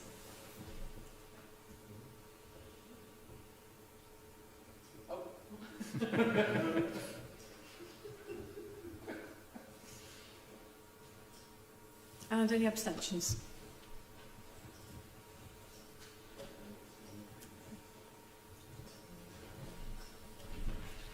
So the motion has fallen. Thank you. Right, so bearing in mind, we're going to have to finish doing motions at 20:43. So we have got just over half an hour. No, just under half an hour to do that. So just bear that in mind as we move on to motion 18B, Prisoners for Palestine hunger strikes, which is going to be introduced by Councillor Jarvis. Thank you, Lord Mayor, and by beginning I just wanted to thank Councillors Attino and Kayam for their amendment to this motion, which the vast majority of which we have since incorporated into it in the amendment that you will have seen in the briefing note. The amendment also reflects a lot of things that have changed since this motion was first proposed at our January full council meeting. And there has been quite a lot of things that have changed in relation to this issue since then. Thankfully, the prisoners on hunger strike have ended their hunger strike, and they have done so without anyone having lost their lives, which is incredibly grateful for. Some elements of their demands have been met. And thirdly, the High Court has ruled that the government's ban and prescription of Palestine action was unlawful. But some things, sadly, have not changed. Many of the conditions that the hunger strikers endured remain the condition they find themselves in, and they remain the conditions that other prisoners on remand have faced. Prisoners are still being held on remand indefinitely and well beyond the CPS guidance of the maximum time possible that people should be held on remand, which is 182 days. People are currently being held on remand in these instances for it's projected well over a year. And of course, the government remains fully committed to the anti-democratic and draconian prescription of Palestine Action as a terrorist organisation, which is treating people who have legitimate and major concerns about the genocide in Gaza and this government's facilitation of it as terrorists and criminals. It also, the government and its prescription, treats civil liberties campaigners in the same vein as terrorists and as criminals. So this motion, sadly, remains extremely relevant and relevant for people in our city. Among those who have faced arrests simply for holding signs have been residents of this city, and indeed some of them have been former members of this council. Because I'm acutely aware that there is a mood within this council to seek to get through at least the third motion on the agenda. I won't speak for much longer, but just to say that this motion makes a number of specific requests of the government. Firstly, for them to meet with the families and representatives of the prisoners that were on hunger strike and address the concerns about the conditions they have faced. To ensure that all prisoners, both on remand and otherwise, have their human rights respected. To review much more regularly the list of prescribed organisations and whether they need to be prescribed. To deprescribe Palestine Action as it has been an undemocratic and now we found unlawful act, and to review whether expressing support for a prescribed organisation should be an arrestable offence. I'll save any other comments till the end of the debate, but I hope you all will vote for this motion. Thank you. And then, Councillor Mundy, do you want to second it now or reserve your right to speak till the end? I'll reserve my right to speak, please. Thanks, Lord Mayor. Thank you. Right. Councillor Tino, are we... Sorry, has you had an amendment to this? You've withdrawn. Okay. Great, thank you. So then, open up to debate. Thank you. Councillor Kane. Thank you. I'm supporting this motion because it asks us to recognise something really basic, that holding people on remand for many months beyond the limits that are recommended, cutting them off from communication and failing to engage meaningfully with them while they risk their lives is deeply concerning. What's being requested isn't controversial. We need to seriously reflect on protests within the justice system. We need to protect health and life, and we need to ensure that human rights are upheld for everyone, including those on remand. We've all witnessed the genocide in Gaza, which is what the activists were initially protesting, and it's a pain that's felt across all of Oxford by all of our residents, and we all feel helpless as the genocide continues. By supporting this motion, we stand with our concerned residents, we stand for humane treatment, and we say that no one should have to starve themselves to be heard. Thank you.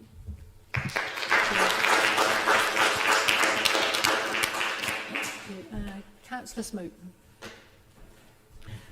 Thank you, Lord Mayor. I'll be very glad to support this motion with particular focus on the added points relating to prescription that were in what's now a joint amendment between the Green and Labour groups, because it was really unnecessary for us to have ever ended up in this situation. The prescription of Palestine action was recognised almost immediately by legal experts as a likely overreach by the government, and the experience since has thoroughly borne that out. Both the specific punishments of individuals and the treatment of the group as a whole have the appearance of example setting rather than proportionate response. It is in effect deterrent sentencing, which trades a supposed dissuasive effect for marked injustice against a specific individual or group. It brings to mind, for example, the American approach to drug laws, where there are instances of wildly disproportionate penalisation of individual drug users in an attempt to dissuade other people. I don't think that sort of approach has any place in our country in any field of law. I can quite understand both the state wishing to stand by the principle that the original offences committed were in some cases quite serious, particularly the alleged GBH against a police officer, as well as the prison system's desire to avoid incentivising hunger striking. But we must nonetheless recognise that the initial government overreaction was the first domino in the chain that led us here. We must urgently review how prescription is used, and thereby ensure that in future the principle of proportionality is always held foremost in dealing with criminal matters. Thank you. Councillor Jafari Marbini.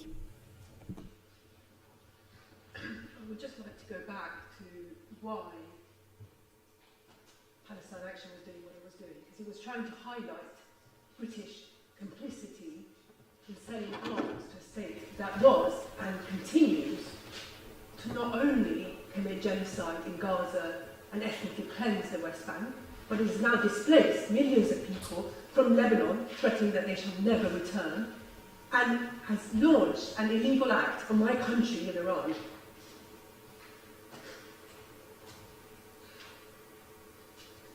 The National, the Scottish newspaper, published a report, a leaked report that said the Home Secretary has consistently lied about Palestine Action in a panicked attempt to defend the prescription. The Home Secretary and this government, of which all of the members on that side are representatives of, has consistently given impunity to Israel, which is a genocidal state that is completely putting everyone's lives at risk, including people here, and is making everyone's lives worse. I have never had such an outpouring of public reaction against this war as I've had since the war started. Numerous members of the hospital of all faiths and none have come up to me to say, this is madness. And I just want to go back to what Susan Brown said in response to the speaker earlier. It is just blatantly untrue that Britain is acting defensively. In fact, Donald Trump showed a picture of the B-2 planes that are taking off from British bases that are dropping huge bombs on Iran. And the last time I looked at the map, Britain was in Europe, not in West Asia. So why is it that we have bases in West Asia, and why is it that we are choosing to allow our bases to be used in this way? And before you speak about the oppression of the Iranian people, my father was imprisoned by the Iranian government, but yet he is absolutely sure that extrajudicial killings and assassinations of leaders are not going to bring democracy to his people or his land that is being bombed. And in fact, the very first people that were killed were 110 school children that were killed in the usual manner of the US and Israelis, which is a double tap, which is when the children were asked to move.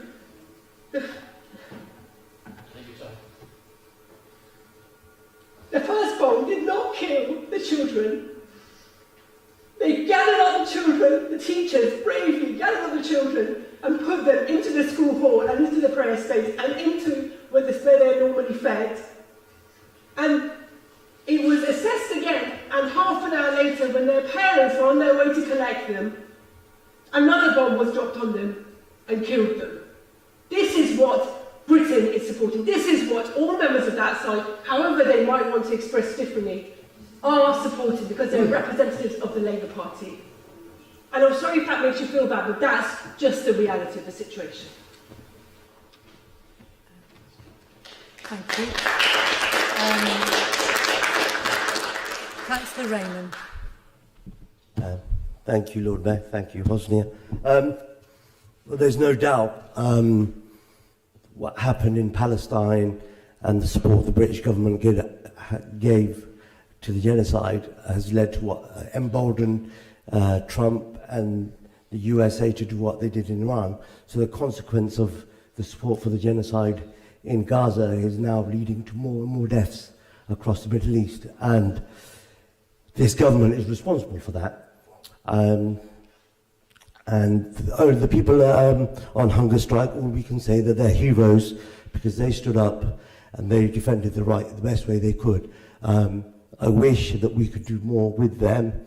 And all the government has been doing is just trying to cover its support for the genocidal government in Israel, which has been emboldened and now has taken over the whole of the Middle East, which is burning. And I think the chickens are going to come home to roost. And we're all responsible for that because we haven't spoken up. And the people that have spoken up, they've been in prison for up to a year or potentially up to a year. So I'm thankful that somewhere along the line that we can say something that gives them hope and gives what they did some kind of credence and feels that they're supported by the vast majority of people here, or the vast majority of the public, I would say, but not those in power. And that's the difference. And that is what's killing democracy all over the world. It's the people in power, nobody standing up to them. And it's all our responsibility. And you know, when you're in power, that's when you have great responsibility. So people, the government, people that represent the government, they're have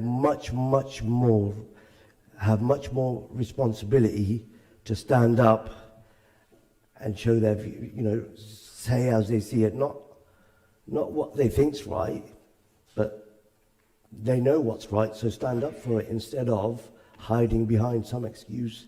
So well done to all those prisoners. I wish we could all do more and be like them. Thank you. Thank you. Councillor Ashad.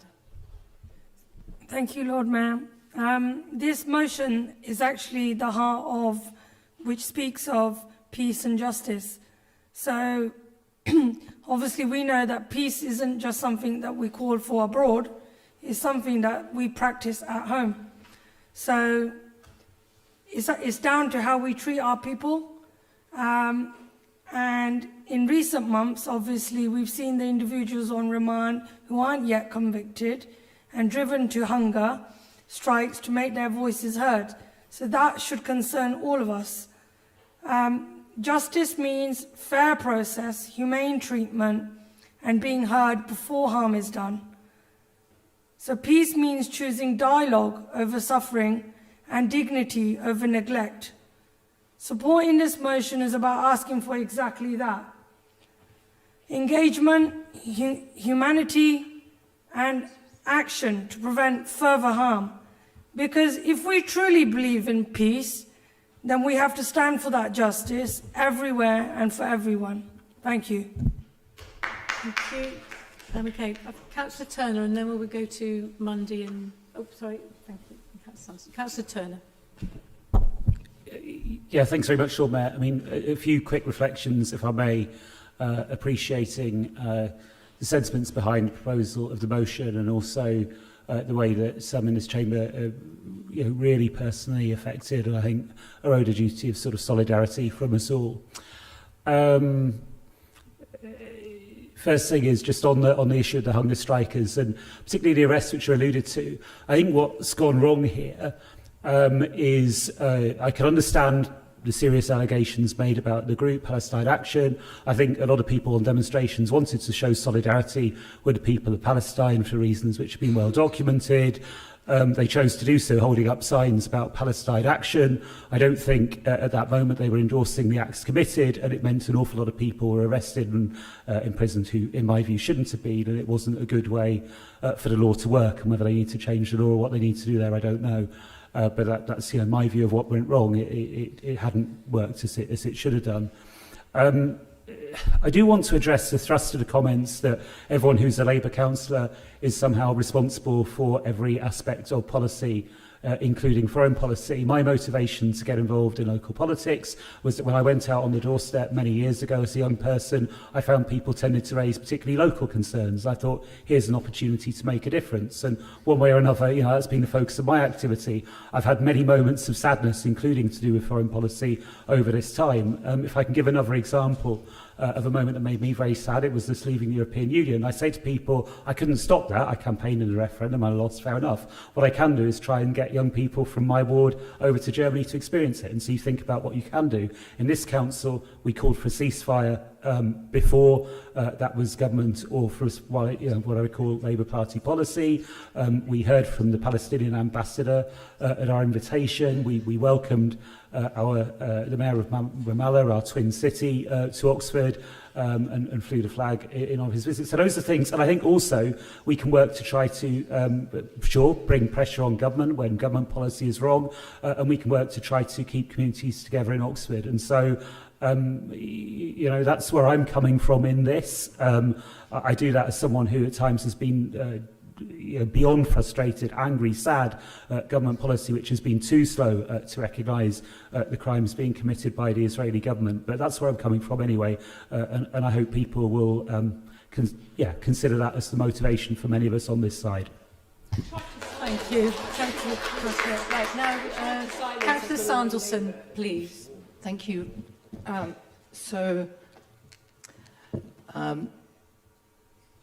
I'm really glad to hear from Councillor Jarvis the update about the hunger strikers who've all ended the hunger strike. But I'd like to for it to also be remembered, as Councillor Smoten pointed out, Lord Mayor, that the prisoners on remand, as hopefully will be seen during a free and fair trial, were involved in an extremely serious attack with a police officer having her spine shattered by a sledgehammer, and we cannot fight violence with violence. Whilst I appreciate we must all have absolute respect for due process and justice, and that they have a fair trial. But I think we must look at this in the round as well. So I'll be abstaining from this motion. Thank you. So now going to Councillor. Okay, we have several. So you're making a decision now. We have about 8 minutes left, so we will not get to the BMW motion if I take any more speakers on this. So, Lord Mayor, can I propose a procedural motion to suspend standing orders to extend the debate by 15 minutes to enable people to speak on this and us to get through the Labour Group motion as well? yes, you can, if you have a seconder. Right, okay. Can we have a vote then on whether we're going to suspend standing orders to allow us to debate motions for an extra 15 minutes? All those in favour of that?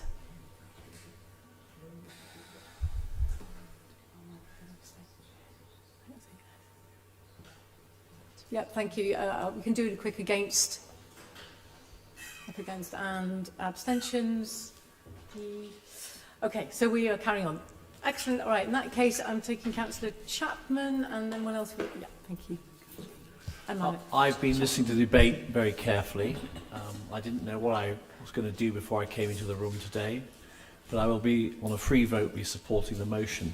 And one of the things I just want to say about the prescription of Palestine action, the argument that's often made is that some of them committed dreadful things when they attacked a number of bases and things in recent times. But the more I think about that argument, and I understand what you said, and it was a terrible thing that happened with that individual, but the criminal law exists already. And those individuals could have been charged under the criminal law. They could have been charged with criminal damage, they could have been charged with assault or battery or grievous harm of some of that kind. So it's quite fallacious, the more I think about it, to justify the banning of Palestine action on the grounds that you do not have the right legal levers at your disposal to deal with the small number of individuals from that organisation who may commit criminal acts. And by prescribing them, you then criminalise a whole group of people who just want to protest about what's going on in Palestine. Deep down, that's what they want to do. They do it in a peaceful and respectful way.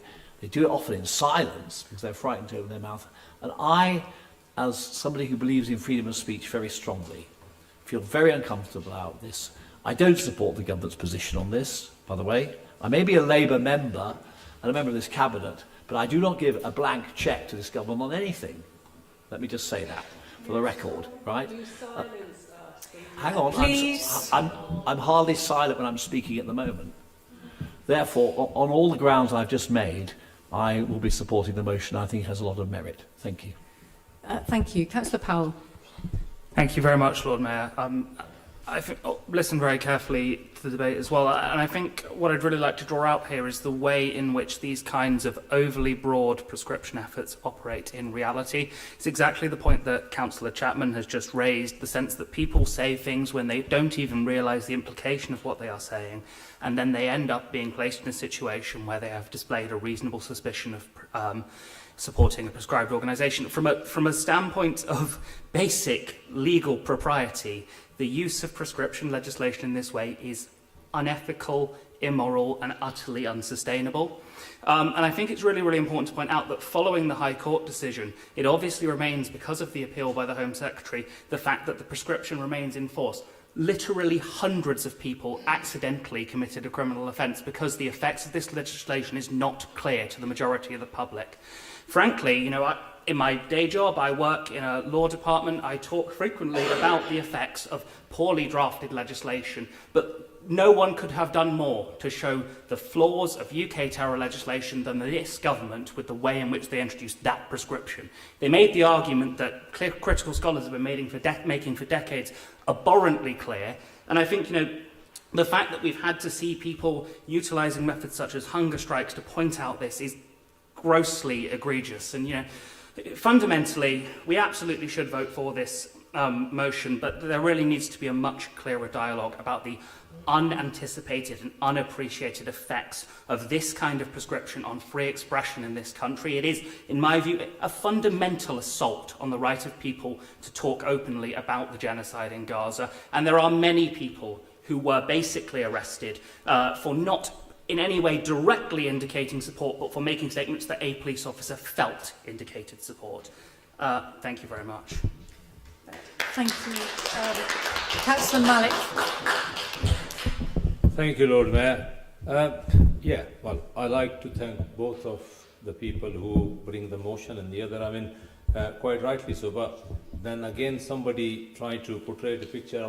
We are councillors and we talk about local issue, the doorstep and everything. Equally, we have other moral responsibility. In our city, we have 2 members of parliament as well. So if you look at what went on, if you look at the Liberal Democrat side, Leila Moran, how she raised her voice during all this Palestinian issue, genocidal, etc. And we had another, our MP, who were a bit silent all the way because their leader said Israel have a right to defend. So we never forget that. And none of you stand up anywhere, social media or anything, when we talk about this side of the Labour Party, have said anything, yes, Palestinian got a right and everything. And I just was told, I just heard, we have welcomed a mayor of Ramallah and we've done all this. But how many times I have said in this council, when we're going to raise a Palestinian flag, pole is broken, is unsafe. We will do it now in the end, when he will visit here. And very conveniently, just private visit here, then telling us, it's a security reason, so we can't openly welcome him, have a reception at Rose Hill. And that's how. And the twinning of Ramallah, if I want to remind the Labour group, I was the chair of the Labour group. Where's Martin Rush, Hosnia, where the other councillor? Because you wanted Rostov and Padua. You never wanted Ramallah in twinning, unless we pressed that and you were forced to do that. And I remember those days. So here we are. So don't please tell us what we have and what not. If you're not strong enough to say to your Labour Party and your leader, then you're in it. And basically, You still today, Labour never called a genocide. It is a genocide. Simply, Labour Party is overtaken by the Zionist group and Zionist Library group in United Kingdom. Councillor Latif. Thank you, Lord Mayor. I, of course, support this motion and what is contained within, and I'm grateful to those members of council who have spoken passionately about this. I'm also grateful to those brave individuals who have done something that I wasn't brave enough to do, which was to speak out in this way and actually be paid the price of their liberty in order to do that. We all tried to speak up in our own way, but some have taken greater steps, and they should be commended for that. I just want to reflect on one thing which will be an uncomfortable reflection, but I think it is worth reflecting in public, that there is a race element to this whole situation, that largely speaking, those brave souls have been white, middle-class individuals. And part of my reflection is, have they been of a different ethnicity? I hope, but I don't know, that we as a council would defend them in the same way, and I don't know that we would be having a similar motion. That's not to say that we shouldn't support the motion, but I just want to reflect on that reality. Thank you. Thank you. So we're now, Councillor Munkongwe. Thank you so much. I will be supporting the motion. I haven't spoken this before, but I'll do it now.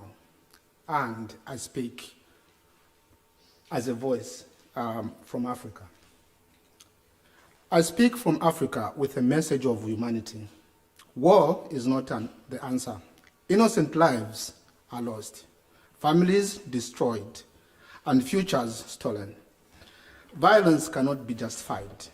True strength lies in dialogue and peace. Let us reject conflict, uphold humanity and dignity, and choose compassion over destruction. Thank you. Thank you. Okay. So now Councillor Mundy for seconding. Thank you very much. Bear with me, councillors. I want to go for a brief little history lesson with the suffragettes, only a little bit, yeah. So the suffragettes campaign included attempting to blow up a reservoir, to flood villages, detonating a bomb at Holloway Prison, bombing schools, bombing a Dublin theatre, and they're believed to have been responsible for the death of around 4 people, with actions that were taken for the rights of women to vote, of course, and for women's suffrage. Now, obviously, as has already been mentioned, there is a potential charge for criminal damage that could be laid at the door of Palestine Action activists. And it's not about comparing issues or comparing the actions of different groups, but I just think that we should be mindful, and that's politicians nationally as well as us here, of how history will look at the actions of agitators and the causes that they act for. Female MPs last July rightly stood proudly to recognise the suffragettes and the struggle for women's rights. And we've got a photo of our own MPs in Parliament in July 2025. We now need our lawmakers to reflect on the actions of Palestine Action activists and the urgency of the cause that they represent. Palestine Action stands against the participation of the UK in acts of war crimes and genocide in Gaza. This participation of this country has included the sale of components for warplanes and spy plane flights over Gaza from UK airbase in Cyprus. We know also the systematic destruction of facilities and infrastructure essential to life in Gaza, to the destruction of healthcare facilities, and the deliberate destruction of equipment in hospitals, including for neonatal care, which has happened with an intensity that is undeniably deliberate rather than incidental. We must stand by the right to protest, and expressing our support is so important. The mortal danger that the hunger strikers put themselves under as a result of the stance taken by the government is absolutely mind-blowing, really. And we have to put pressure on the government, and as we've referenced already, obviously members opposite do need to ensure that they take that particularly seriously, given that they are, of course, still members of the party that is in government. Now, 30 seconds. I think we should be mindful of the fact that members on the Labour benches have voiced their support for the motion. I think that we should acknowledge that that's a positive thing, obviously, and it's good that you're ready to take that stand. But I do think that it's important to address not just the national government and the Labour Party's position, which you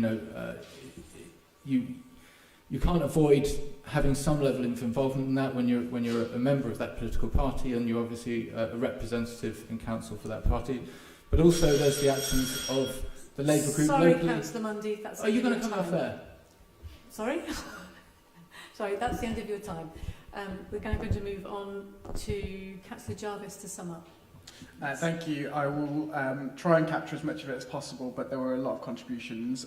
Start by thanking Councillor Kayam for her comments and support for the motion, and crucially for making clear that this motion is not asking for anything remotely controversial, but for people's basic human rights to be upheld.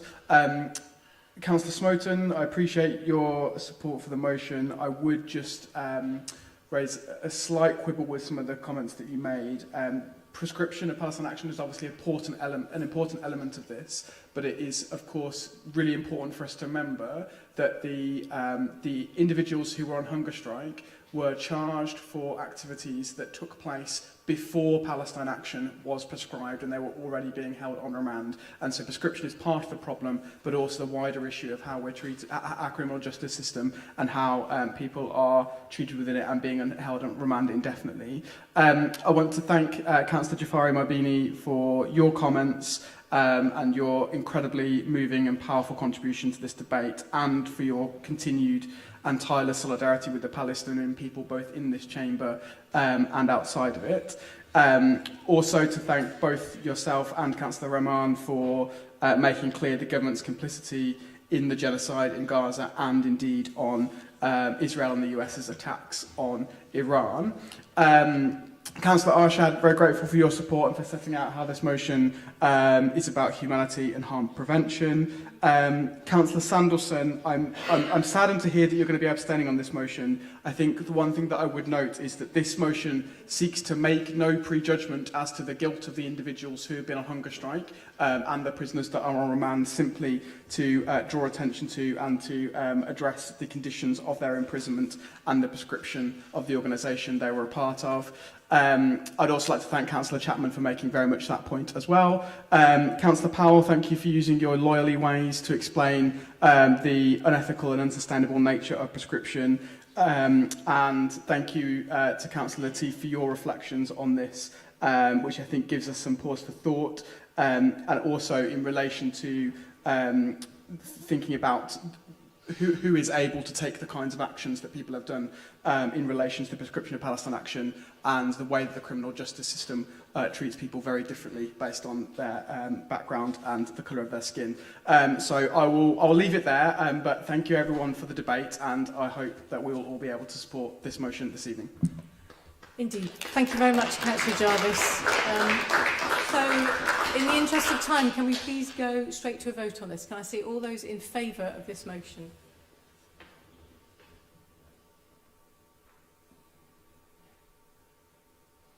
Okay, any against? And any abstentions? Thank you. So that motion is clearly carried. That leaves us with 8 minutes for the next one. Now, I know that I think the other group leaders are also keen to get to this motion, so I think if we do have time for it to be proposed and seconded, and then probably go to a vote. Point of order, Lord Mayor. I'd like to move to next business. I don't think 8 minutes is long enough to have a proposal seconder and to have a robust discussion. And I think, if anything, we'll just be supporting electioneering material. Thank you. Okay then, so we were just going to go with it in the 8 minutes then, unless there's any other proposal. No. Fine. Okay, so I hand that Sorry, over. Lord Mayor, I propose the move to next business. There is no more business. Well, then we end the business, then, isn't it? Procedural point. The meeting is extended until 2058, so we will carry on until then. So, over to Councillor Brown. Are you proposing... Sorry, Councillor Smith. To propose Point of order, Lord Mayor. Can I just clarify? My understanding is that when a point of order is raised and a move to next business is put forward, that there should be a seconder and then the vote should be taken. I'm just interested to know why that's not happening in this instance. I didn't see anybody seconding it. I don't think you asked for it, Lord Mayor. Okay, I can ask for a seconder. Okay, we can put it to the vote. That you want to go immediately, just to end the meeting now. Okay, can we see all those in favour of ending the meeting now? Okay, all those against ending the meeting now? Right, thank you. Then we will go to Councillor Smith to propose the motion. Thank you. I'll make this very brief. Our motion seeks to encourage better dialogue and understanding between the government, BMW and the local workforce to help secure the future of Plant Oxford as part of the Labour government's plans to increase the volume of vehicles made in the UK to over 1.3 million by 2035 and to defend jobs at Cowley as the UK makes the necessary transition away from the internal combustion engine and towards an all-electric future. And I accept the amendments put forward by the Lib Dem group and the Green group. So I hope we'll be able to, secure support for this evening. Thank you. Thank you. And over to the seconder of the motion. Yeah, thank you. I'll be brief as well. This came from a meeting that Councillor Smith and I had with the conveners, Unite conveners at the car factory. It's not a motion that's come from meeting with the shareholders of BMW, it's from the union, and therefore you should all be backing it, because that's what the union is asking for, and they represent the workers at Cowley plant who all live in all your wards. So back those workers and back the union. Okay. Thank you very much. Okay, we do have time for one or two. Councillor Mundy. Yeah, just quickly, obviously, Green Group, we supported the resolutions of the motion, so we're glad you did bring the motion in support of our mini plant, and also glad that you took note of our comments in regards to the current targets that are set, and that we don't want a motion that suggests that we don't welcome those targets, because obviously that's what makes our car production fit for the future. So certainly a motion we're happy to support. Thank you. Councillor Raymond. Yeah, I mean, I support anything that helps the residents or businesses in Oxford. It's worth noting, though, lots of unions withdrawing funding from the Labour Party because they're not supporting unions anymore, so I'm glad that you've changed. Thank you. Councillor Smoten. Thank you, Lord Mayor. I'll also be brief. Just to quickly highlight both of the amendments. Firstly, the importance of low friction or frictionless trade, especially with the EU, as a way to avoid our industries in general, but also in particular the car industry from ending up on the sidelines. And secondly, the importance of solving this problem by getting a transition promptly to EVs, rather than by kicking the can down the road in terms of the time expected when that transition is made. Because I feel that if the government were to set back the deadline when that transition is expected, then the industry will likely never take them seriously again, and will expect that deadline to keep going back and back and back. So I feel it is necessary to remain steadfast behind the current expected timeline for the EV transition. Thank you. Thanks. We have 2 minutes left. Sorry, Councillor Latif, did you put your hand up? No. I had Councillor Brown first, then Councillor Knight. I just, as we have got a brief opportunity to speak, I just wanted to say that I think this really builds on the work that Annalise Dodds has already done with BMW, and I really welcome this motion. It's really important that we support a really big and very, very important, both historically and for the whole city, employer. Thank you. I think Councillor Miles. Yeah, so support this motion. And what I would say is that any conversations with unions, when we're talking about green growth, we want inclusive green growth. We know that it's a male-dominated industry, and we should be encouraging that in that transition to greater reliance on EV production, that the mini plan takes proactive steps to ensure that women are not left behind in that green growth transition process with the manufacturing jobs. So thank you. So we've really literally got 30.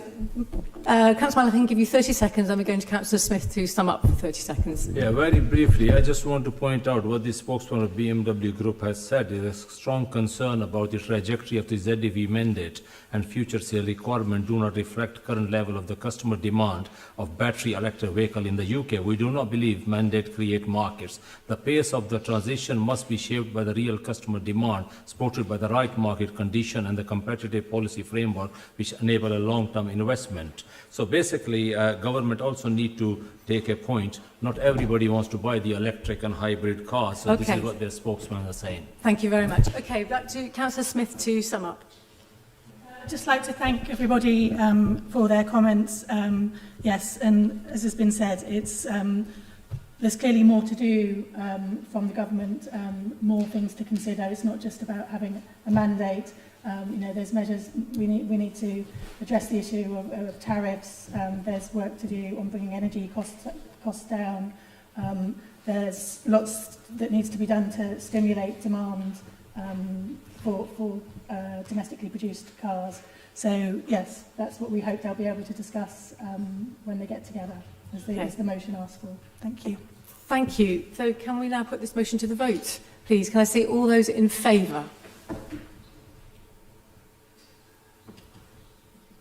Thank you. And any against? And any abstentions? So the motion is carried. Thank you very much. That is the end of the meeting. My last one. Thank you. My last one. Okay. Thank you. Thank you.